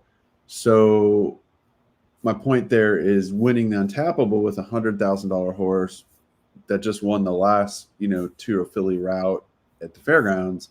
He doesn't enter her laugh back. He gives her a break and takes Simply Joking, second time starter, stretching out from 6 to a mile 70, and puts her in this $150,000 stake. So there you go. Thanks. So I think, that just shows a lot of confidence. Basically, yeah, your fair odds are 6-5, but he enters the 3-1 morning line. That my point is he's got another one in the barn that is good or better, and I think he's shown a lot of confidence to run this one instead of the other. Yeah, no, I agree. And it was a 11 on the sheets, and the rest of this group hasn't been below. I think there's a couple 12s and then a lot of 14, 15, those type of numbers. So, I just have to think. I mean, she was 5-2 in the stakes, ran down in odds on. I mean, all the things I've already said, but Right. and I missed the wedding. You did not.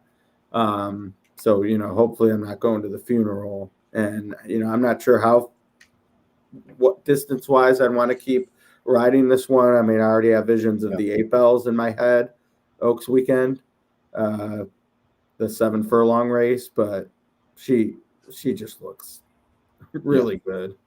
So now I missed the wedding too because I was live in that pick 5 to like 3 or 4 horses for like a $4,000 payoff, and then the 2 of my horses like killed each other, and they were both up by like 5 in the stretch, and they just like hit the wall. So that did not work out. Yeah, so I'm talking about the men as we're talking about the 8 is 6-1 in the UK. 6-1 on our HRN line. So I think this 8's going to come down quite a bit. Yeah. Yeah. And there's some, I mean, the pick 3 money says will as well, but yeah. So it'll be the third time tonight. Horses were trading early in sort of the 10 to 12 to 1 range. That'll probably end up at 6 or 7 to 1. And the other 2 were terrible. So, yeah. But if one wins and pays 14 and it happened 3 times, it's still a winner. Yeah. What about this 3 here that I was talking about? I'm really surprised it's 7-2.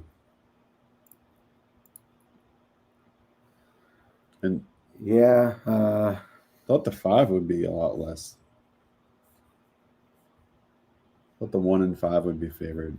One is. Yeah, 1 based on the Maltese, 1's definitely going to be a clear favorite. And then, yeah, really between the 3 or 5 after that. Yeah.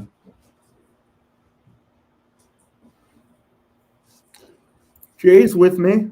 And then that Kronk always brings this up. Like, for whatever reason here, the win pool is what it is until like a minute to post. But I mean, you look at an exchange or any site that does any sort of volume of trading, fixed odds, and you know where you're going to be. Yeah. But I mean, there's, almost 10,000 in the win pool. That's not nothing in a 7-horse field.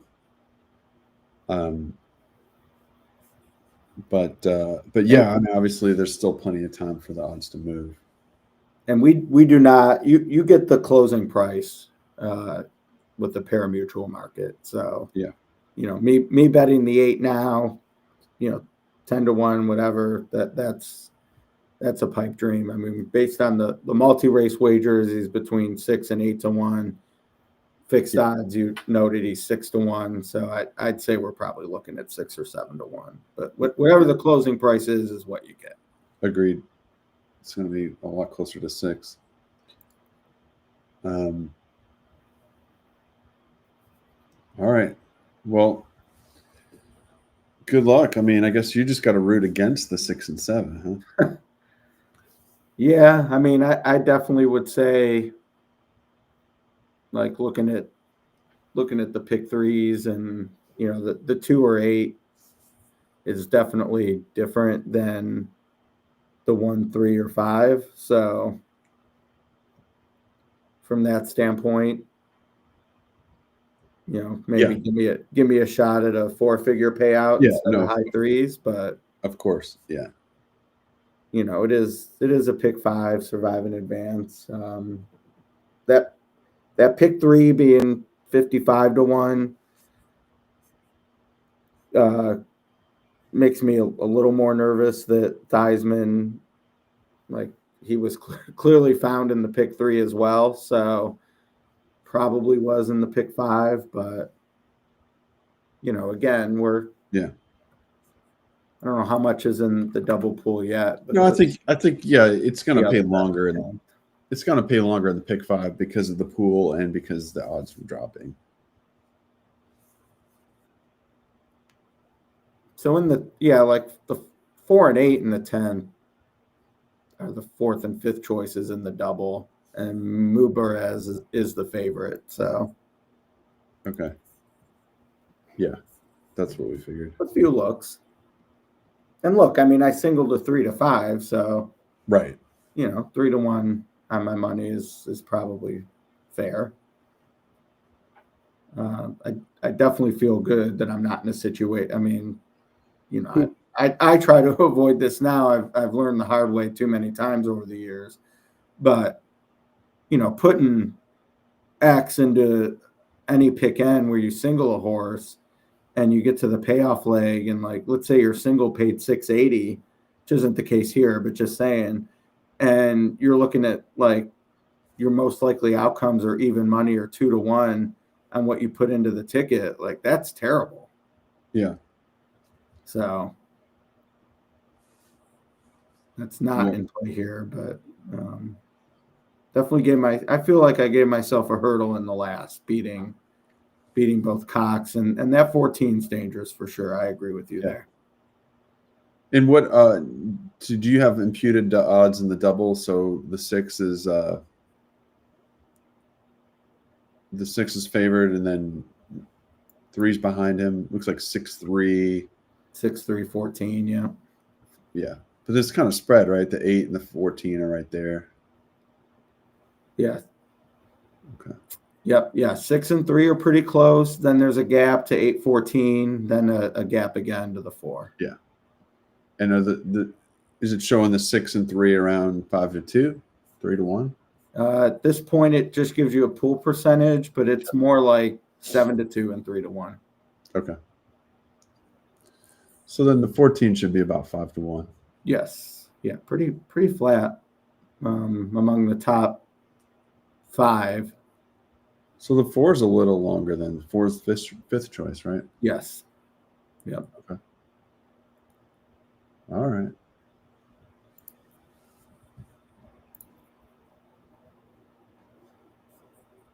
Let's see. Yeah, I mean, I obviously don't have a strong opinion here. I used 5 of them, but yeah.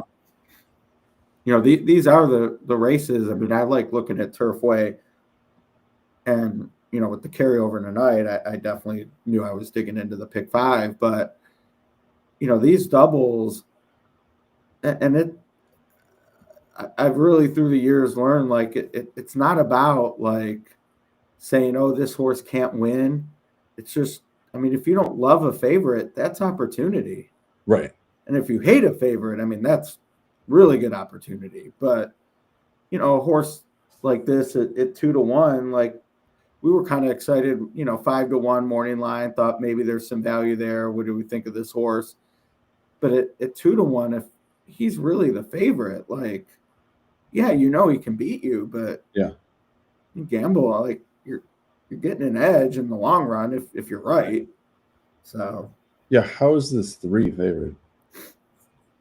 And I mean, I guess he won't be. We've talked enough about Hart, and others have mentioned it, and the price says Hart ultimately will be favored. But yeah, but they're pretty close. I mean, the 1-5. I mean, the 3's just behind it. I mean, yeah, if I weren't live here,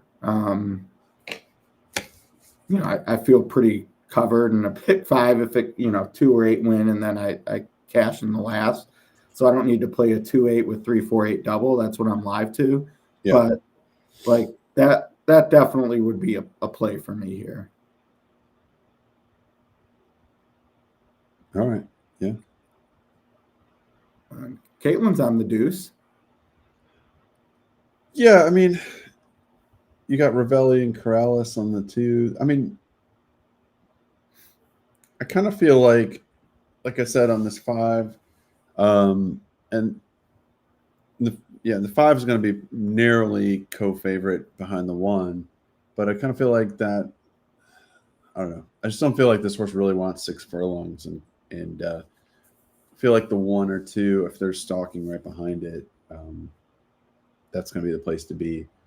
And one of them may end up going with the 5 a little bit, might set it up for the other.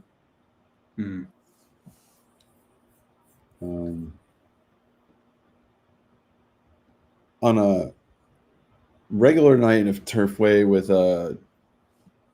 where we've seen some closers, maybe a bigger field. I mean, we've seen a couple closers, but I would like the 3 a little bit more if it was a bigger field and we could be a little more confident of some pace. Right.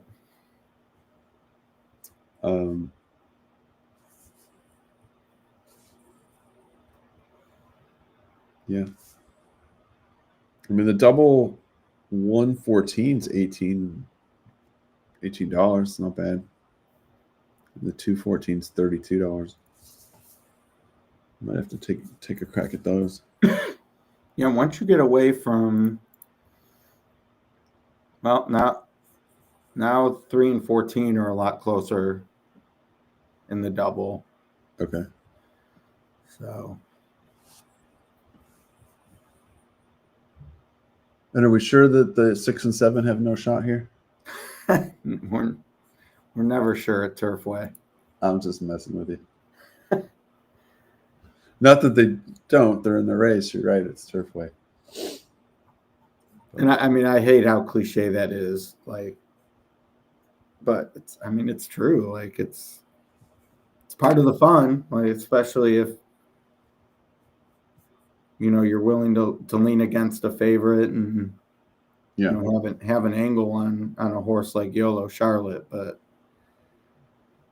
I'd be surprised. Yeah. There were I'd say, maybe a little something to like on each of those, but there weren't enough things to like. Not in a big way. I mean,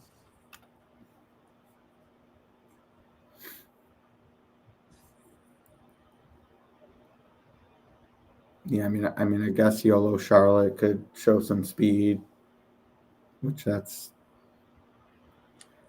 I mean, it could show speed. It could stalk. I just feel. I mean, Hattie T, awful win though, but yeah, this is a while ago. Yeah, the layoff and just feels like needs a collapse that I think would benefit others in here anyway. So right. Wow, look at that moon. Wow. Dang. It's not round anymore though. We stretched the screen.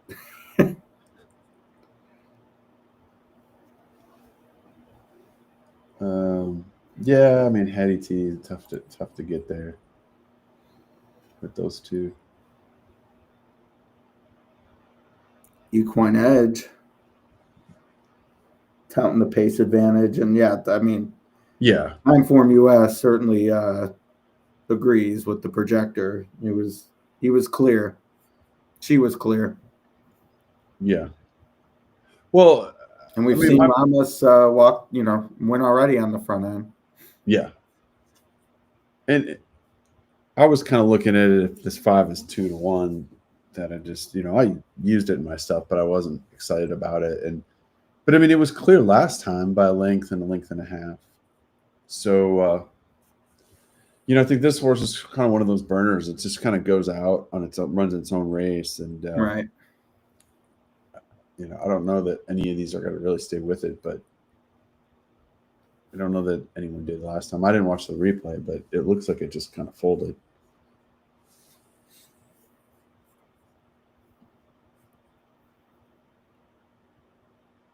But Yeah, I mean the HRN line has it going off at 2-1 and fair odds of 6-5. So same thing. Our computer line saying it's the play because of no pace essentially.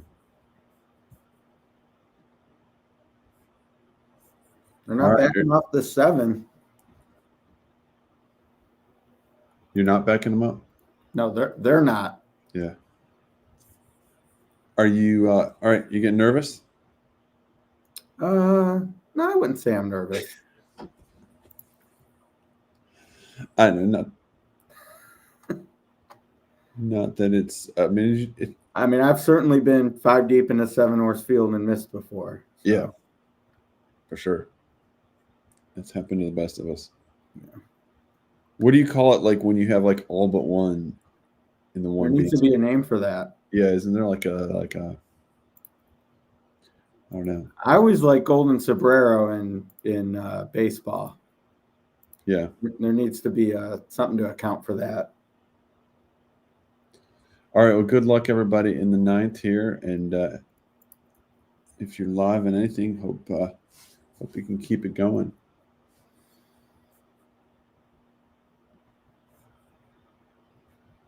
Two more to go. Yeah, 8 came down a little. 7 hasn't drifted yet. They're trying to tell us something.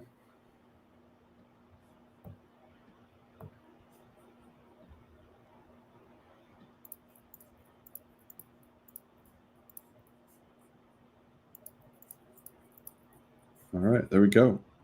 And there's the 5. As advertised. Oh, Heart showing some Heart. Early muscle. Showing a lot of heart.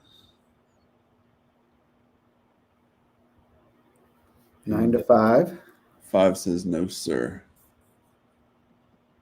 I'm just gonna run off. But that little bit, like that was Machado on the 1, that's just that little bit to key the 5 up. Yeah. That if it doesn't win, I think that will have been a really nice move there. Ramos getting away a little bit. Yeah, it's just not that this horse is cheap. I don't think it's cheap by any means, but it doesn't really have a closing kick. So we'll see. 7's following my 8. Yeah. So you got to beat the 7, right? Oh yeah.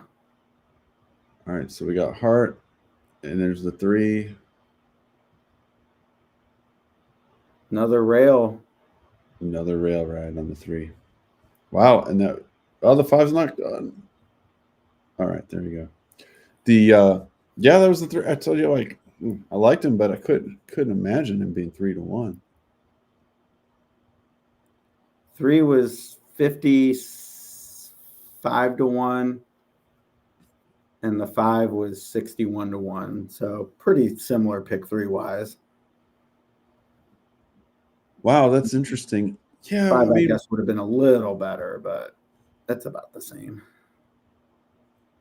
I would venture to say, though, in the pick 5, the 3, you're much better off with the 3 there. I think so, because of the because it was morning 5 line and people more likely playing speed more. Yeah, and it was like a Prescal horse that ran 4th in its one Turfway race, and I don't know. It just, I guess it was Danner Bishiza. But yeah, there's another rail run. Same number too. Yeah. 3s are wild. 3-3-3. No, 3-3-3 second, and then another 3. Well, I'll take a 3 to close it out. All right.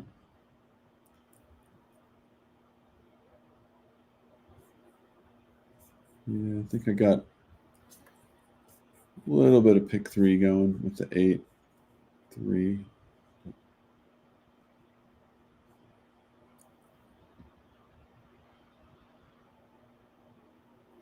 All right. Yeah, that's all right. I got a $10 pick 3 going to the 4 and 14. So that's something. I'll be cheering for the 4. Oh, objection on who? Uh-oh. Well, Well, can't be on the winner. you would think not. Maybe Hart? I don't know Can you pop the volume on for a moment? if you want.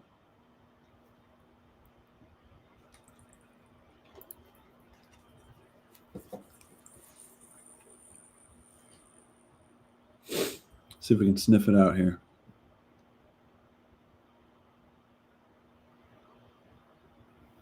Oh yeah, there Hart come over on the 2.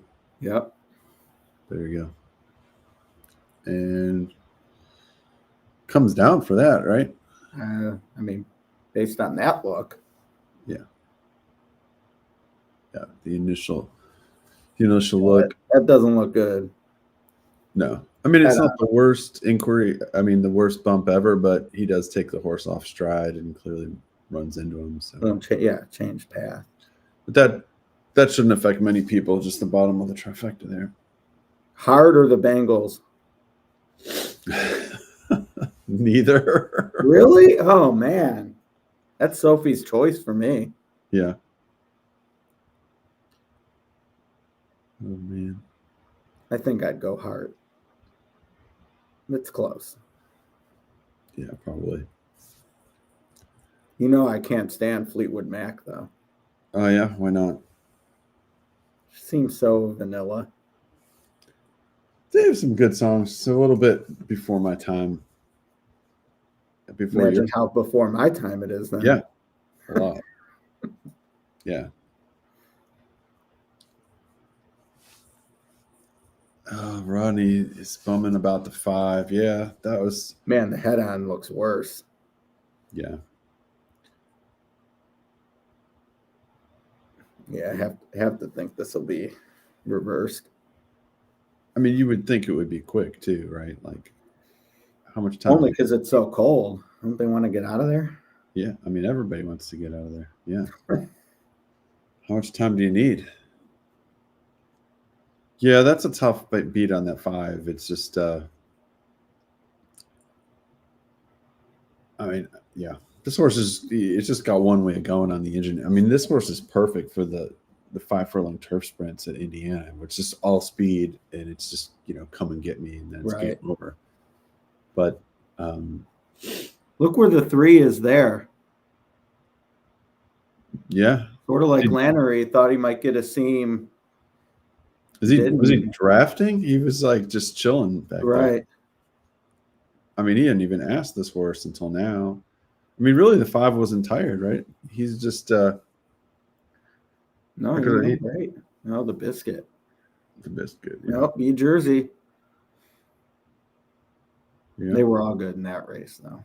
Right. Yeah, well, we're waiting on this. Let's see where the doubles ended up. Can I put up the sire stats there for a second? Yeah. Let's see if let me share too, probably. Override your sharing. Nope. Hold on. Yeah, it looks like you're a host. Yeah, you're right. I got too many. Oh, there we go. I was like, wait, I got too many windows open. There it is. Yeah, so wow. So that puts B Jersey over 31%, right? So yeah. So he was 12, so now he's 13 out of 40. Need to 32.5. Need to find a B Jersey running for cheap and bring it to Gulfstream or here. Yeah. Yeah.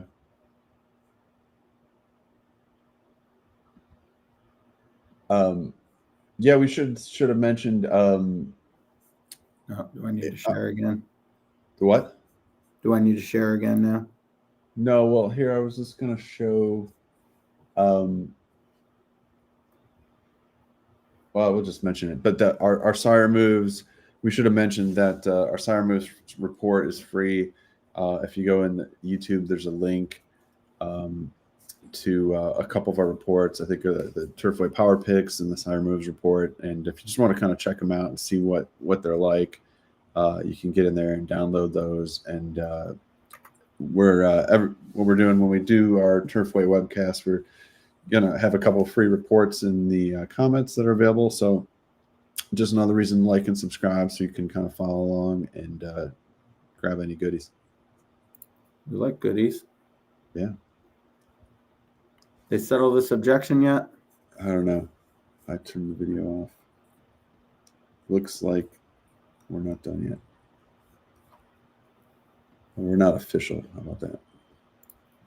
You got to see. We want to see your will pays, right? Right. I mean,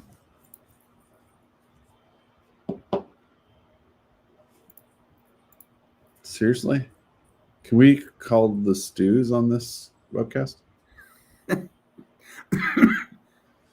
It's like, could you imagine how that goes? Stewards. I mean, like, maybe they're thinking if there was another horse interfered with out of the Super.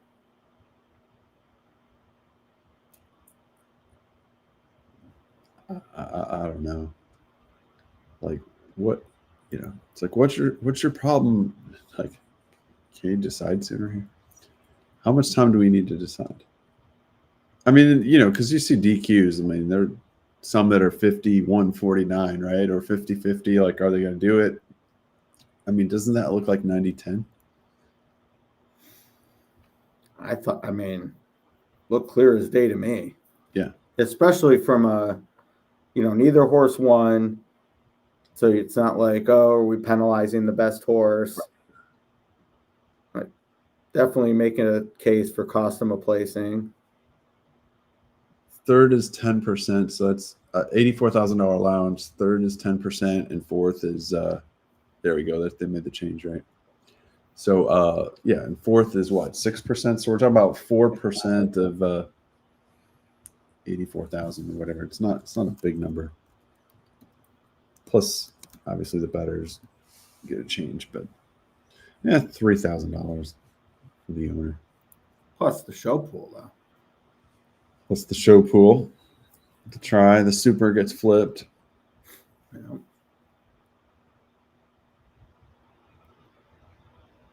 All right, let's guess the will pays. What's your best will pay? Between 600 and 800.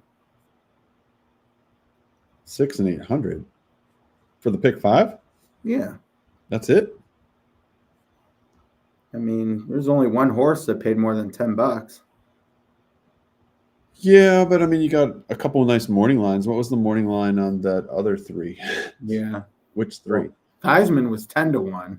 Unfortunately, it was the first leg. Right. But I mean, I think he played longer. Urban Cowgirl was 15-1 before 2 scratches. Mm-hmm. This race, I don't think it mattered because I think this was a spread race. But if you went 2 or 3 deep, I think a lot of people would have focused on the 1-2-5 before the 3. All right, there they are. So I know you're gonna race to the will pays, but I'm gonna say more than that for sure. And I guess the question is, which horse you're talking about?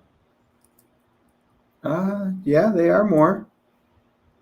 All right, I'm gonna share the screen. Okay.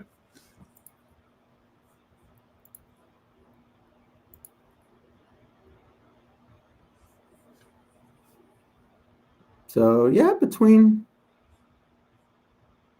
9 and 900. Yes, the Cox horse was a good fade. That's worthless. Yeah, that's. I mean, and that's the example. Like what I put it. Like that's 3 to 5 for me, and like I could have.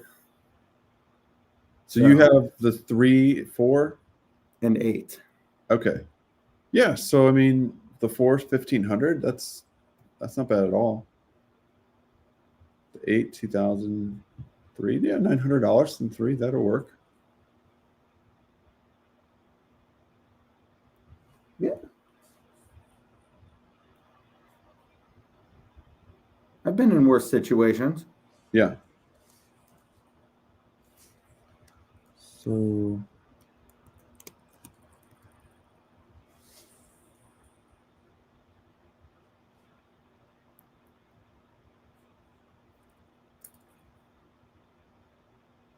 yeah, so like, I didn't But like Cox at all. So, I mean, if he wins, that's just yeah, I didn't really like it.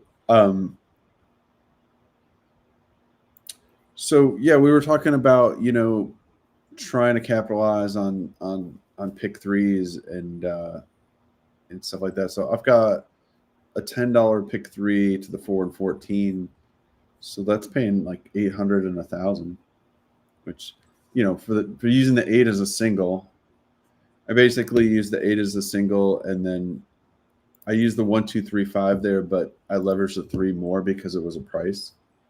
So I think I had the others for 5, and then I did it a second time with the 3 because I thought the 3 was going to be a lot more than what he went off at. Yeah, I mean, you can turn, these pick threes at Turfway, turn something to nothing quickly. right.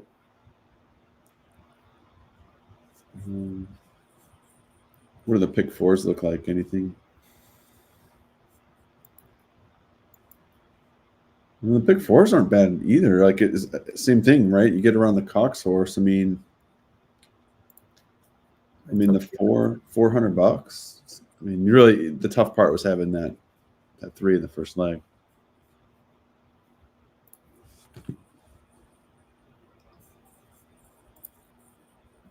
All right. Well, Yeah, I we mean gotta stay a on and see crazy the difference. thrilling conclusion to your pick 5.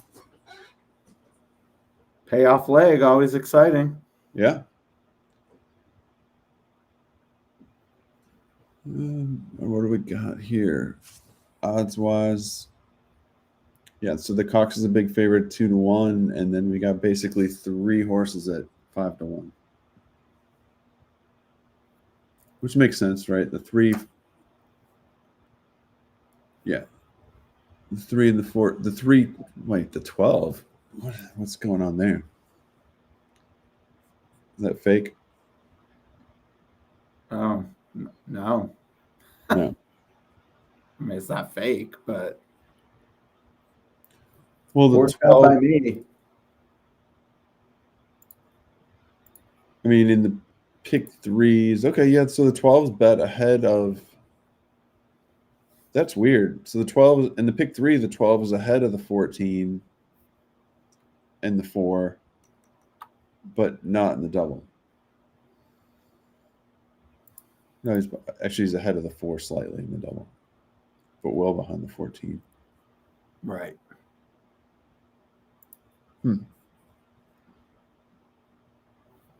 Yeah, 20-1 morning line. All right. Yeah, he's taking. That's a lot of action. What's in the win pool though? Yeah, 13,000. All right. Seems like a lot in the win pool with 18 minutes to post. Oh, there we go. Big closing number. I mean, I guess for this group.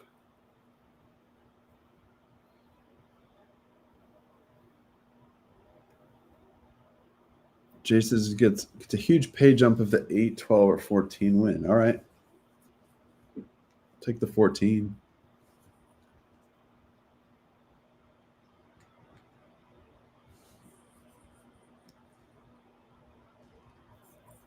All right, what else we got? I mean, Lasix, I guess, is always an equalizer, but yeah.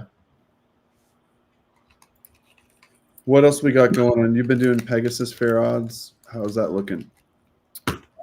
looking good. I mean, looking like a bettable race. I mean, everyone's like, oh, Locke's going to be big favorite monster, which I agree. I mean, I thought he was awesome in the Cigar Mile and sky's the limit. But right, I thought Saudi Crown's last race was really good, and it wasn't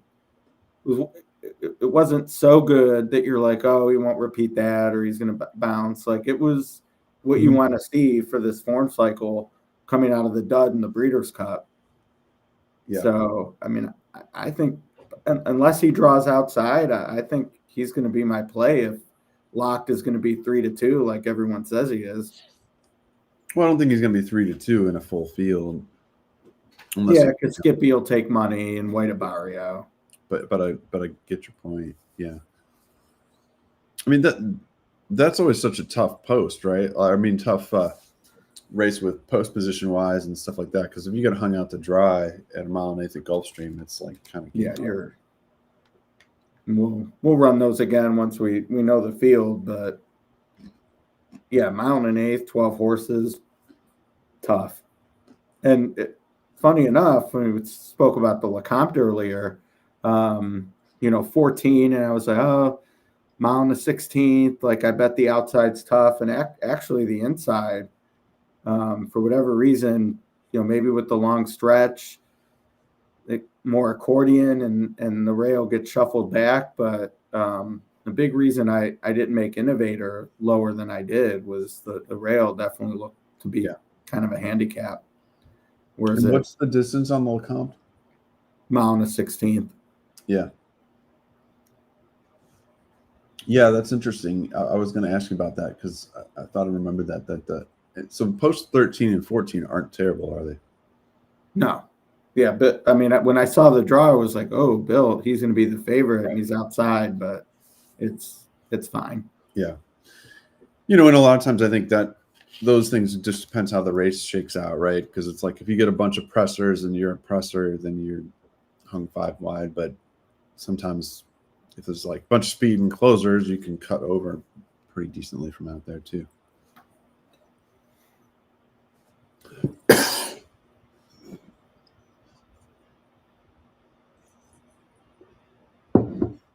Yeah, admittedly, it's not too often I'm 3 deep to close, and it's the second choice, and then even deeper. Right. Yeah, you got to be happy. I mean, I'm definitely happy I didn't waste whatever on the 6. Now, did you split the ticket up 10 ways, or is this solo? I split it one way. Okay. Well, 2 I have half. Yeah. Cool. Yeah. Yeah, buddy in Texas came along for the ride. Perfect. Yeah, and you're getting like you said, a good sweat and a good Right. good run for the money. Yeah, I mean it's hard to trust these horses, but I mean the chalk for sure. And like I said, and I mean we all know this. Sometimes you just have to be wrong, but seeing that but like Captain Crush would be the one like, oh, what did these people see? What did I miss? Right. 20-1 morning line. I mean, I didn't give him a thought. Yeah, I didn't give him much of a thought either. That's why I was like, who's the 12? Yeah, I mean, yeah, Cairo Prince, he's trying. I mean, I didn't like that. I mean, I guess he beat one horse in Indiana first time out, going a route. He broke second to last. It looks like he didn't pass a horse the entire race. I mean, maybe he passed one. No, he didn't. So there was a horse that just completely bombed, ran 8th around the track, and this horse ran 7th all the way around the track. So, yeah, so I did look at that, and then he went off at 17-1. So, like, if he had been bet, or there was like, it's like one more thing to go on, but just didn't look like there was anything to go on. You used the 13 on your bet share ticket. What was going on there? Just thought that this was a good late pace play potentially, and the Yoshida's pretty good in a synthetic route, and I just wanted to have one of the potential bigger closers, and I just thought like I just didn't really like this 3, so I just thought if the 3 and the 14 went out and they they kind of knocked each other out. I didn't really care for the 1. I'm not like really high on the 6. So I was like, okay, well, where can I get a closer? And that was the idea on the 13. 10-1. And he'll be much higher come post time. Yeah, that actually might be a decent horse for like a super. Just kind of run late, pick up pieces.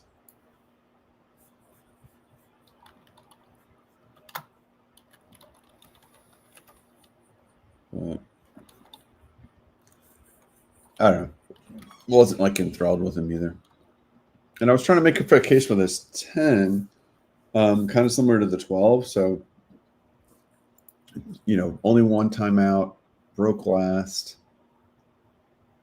I mean, he kind of ran okay for a little while, but he didn't pass anything, didn't do much. He wasn't bet. The only thing I could really see on this 10 was the trainers had a lot of success moving up going from first to second time starters. But nothing too exciting. Oops. There we go. Nine Bros. Let's see. Well, yeah. I can cash with Caitlin. All right. There you go.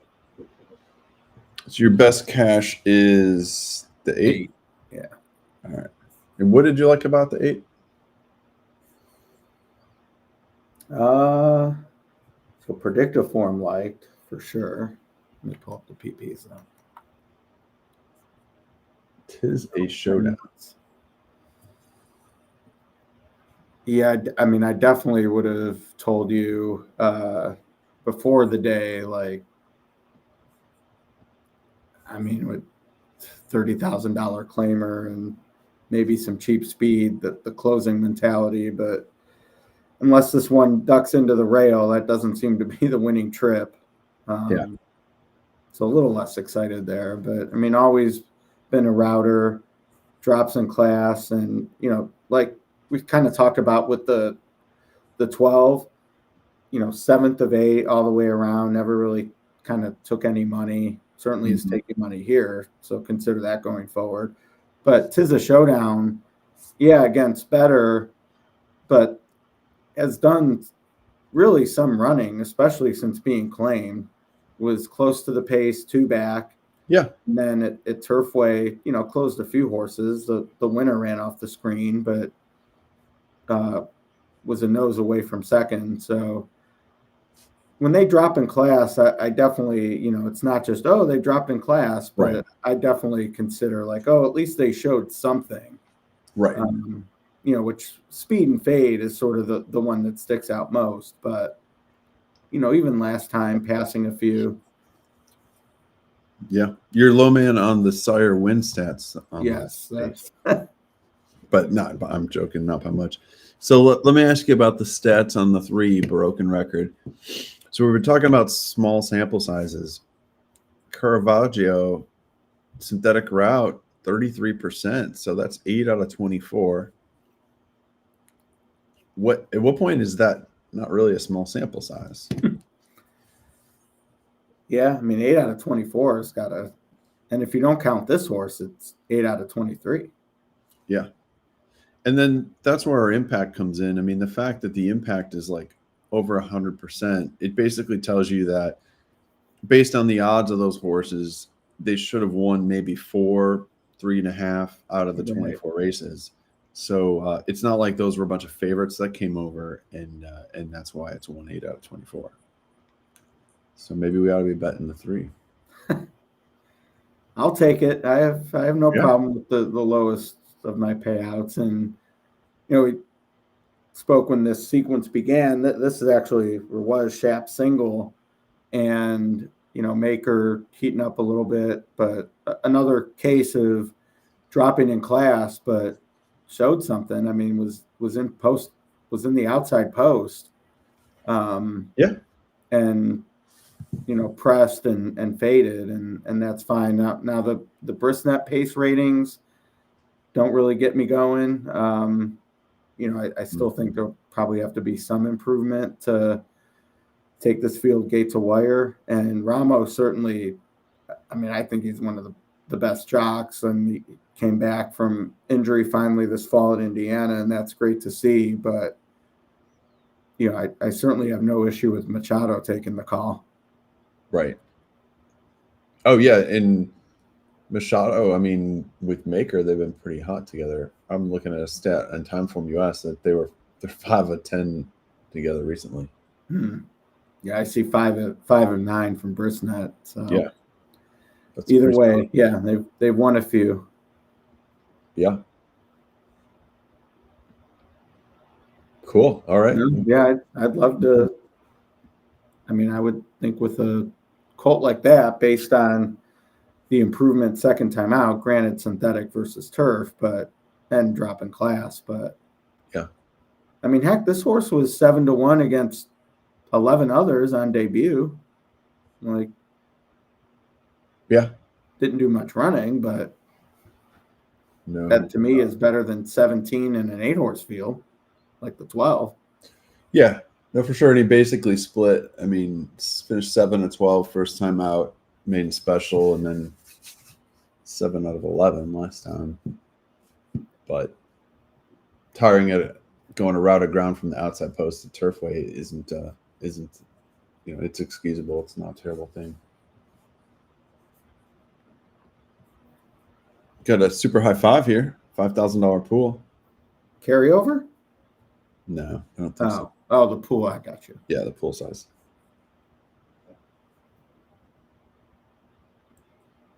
Yeah, we'll see what comes of the pace ratings. I mean, Shane Falco stretching out based on, you look at the running line and might not think, oh, speed, but the pace ratings say he definitely has the gas to clear. Right. Yeah, I mean, I liked his race. It looked like a decent field.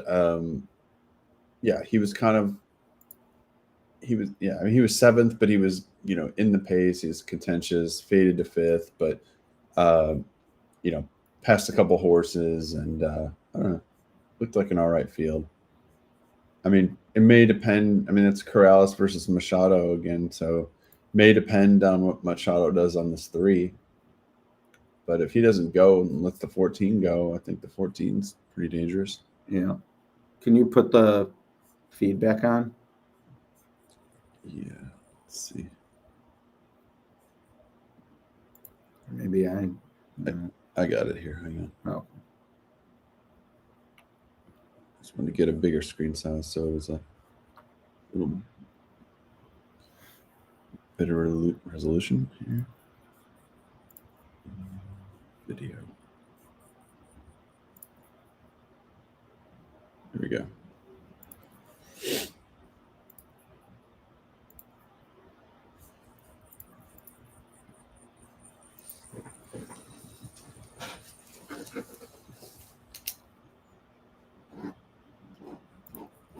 Yeah, I mean, honestly, the 14 scares me more than the 6. Yeah. And what did you think anything of the 1? I didn't think anything of the 1. Okay. It's a big drop. What's the sire stat say? English Channel, 15.5%. I mean, those things stay. Oh, yeah. Stalked in the pace in the I don't 4 know. I mean, a mile, you don't really need to stay, but. No, that's true. But it's a route. Right. And, I mean, made the lead at Keeneland going a route turfing. Yeah. Fast.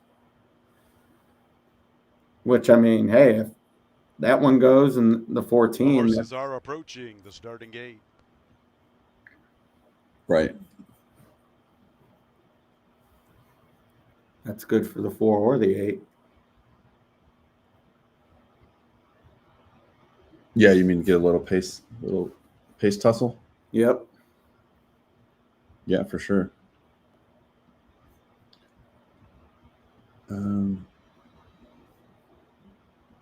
Yeah. Oh, they're getting near the gate. All right. I think I'm going to try a little superfecta action with the 13. But I endorse.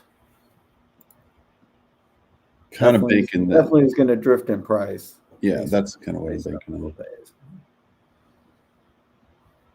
and the exacta pool is way shorter than the win pool, or way longer than the win. Yeah.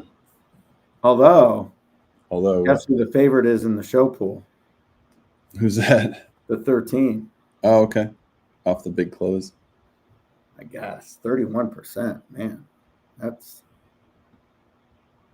something 20 years ago. If you paid attention to, you'd have a play, but Yeah. computers will correct that for sure. Yeah. All right. Yeah, I'm going to play him under. I'm going to use a 3-4-13, 3-4-14 on top. Here we go, huh? Yeah. Good luck, everybody. Good luck, Ed, in the pick 5. Bring it home here. 3, 4, and 8 for your pick 5. 3, 4, 8. All right. Let's get it. Huh? 3 knows what's at stake. Yeah. 12's got speed here, huh? Looks to be more speed. I don't hate it. Yeah. Oh, there you go. Great spot for the 3.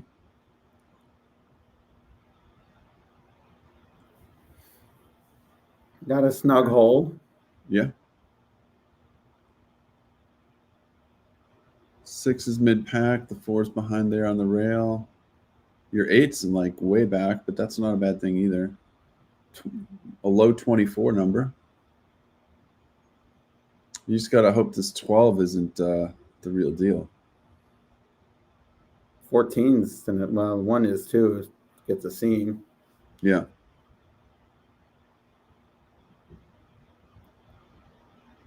$48 and 3. I don't mind it. Yeah. Let's see. All right, here comes the 4. How about the 4? Wow, the 3's pulling away, huh? Maybe. That 1 went to the stick. I like seeing that. Yeah. Can we get the 4 instead of the 3? Is that allowed? That's allowed. They're coming, but I need to. the 3 is not stopping, is he? I hope not. 1 didn't stop either, but No. running out of All time. right. Here we go. All right. $900. Very Plus nice. consos. Plus consos. Good job. Right there. All right, we'll take it. Fist bump. Good deal. Yeah, that was the sire stat too, right? Caravaggio. Yeah. So Now I won't. 9. Ramos definitely. We've seen him already tonight make that ride, but I don't hate having Juan in that spot. Yeah. He took it to him. So now Caravaggio 9 of 25, 36%.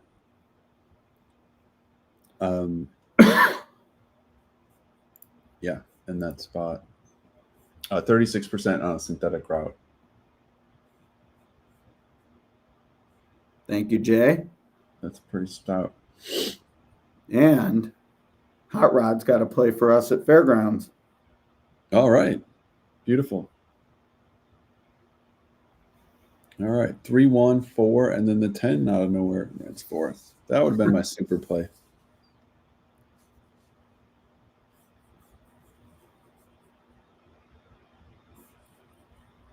Yeah, KK used the 10 in his ticket.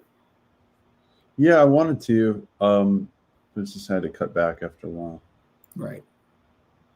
So cool. Well, that was good work. You didn't even have to sweat that too badly because the 3 pretty much had. I saw the Hernandez. He went to the stick and the 3 hadn't. And I thought, yeah. The only thing I'd be cheering for was the 4, but yeah, could do didn't go away. Yeah. Now this is a superfecta that's going to pay great, right? With the 1 second, and I should have used the 10 because he was the other price. But getting the 6 to 5 Cox out of there, this. I was obviously so focused on the pick 5 and being live, but to your point, like we said, like we hated this favorite, like I mean, I wouldn't have even said he was the most likely winner, and he's 6-5. Like that's really is a player when you're have discipline and pick your spots. Yeah, that's where you Just can a make bit. some money.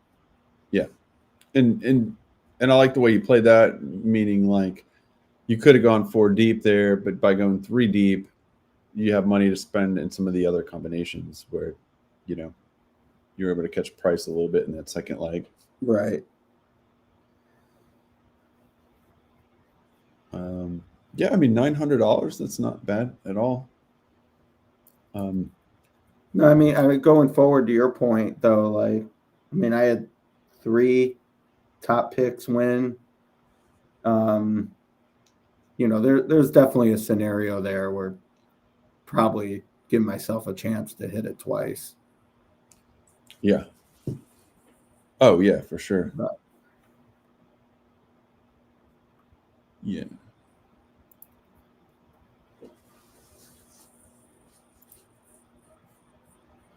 yeah, that's my first pick 5 there this meet. So Sweet. happy to get off that schneid. Yeah. All right, there we go. 6. Yeah, look at that super. $300 for a dime. That's pretty strong. Wow. Yeah, that's There stout. you go. $900 plus 4 or 5. $11.